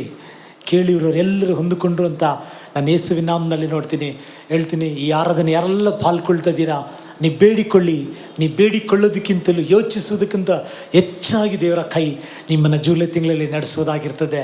ಆಮೆನ್. ನಾನು ನೆಕ್ಸ್ಟ್ ವೀಕು ನಿರೀಕ್ಷೆ, ಭರವಸೆ, ಆ ವ್ಯತ್ಯಾಸವನ್ನು ನಾನು ನಿಮ್ಗೆ ಹೇಳ್ಕೊಡ್ತೀನಿ. ನಮ್ಮ ದೇವರೇ ಆ ನಿರೀಕ್ಷೆಯ ದೇವರಾಗಿದ್ದಾರೆ.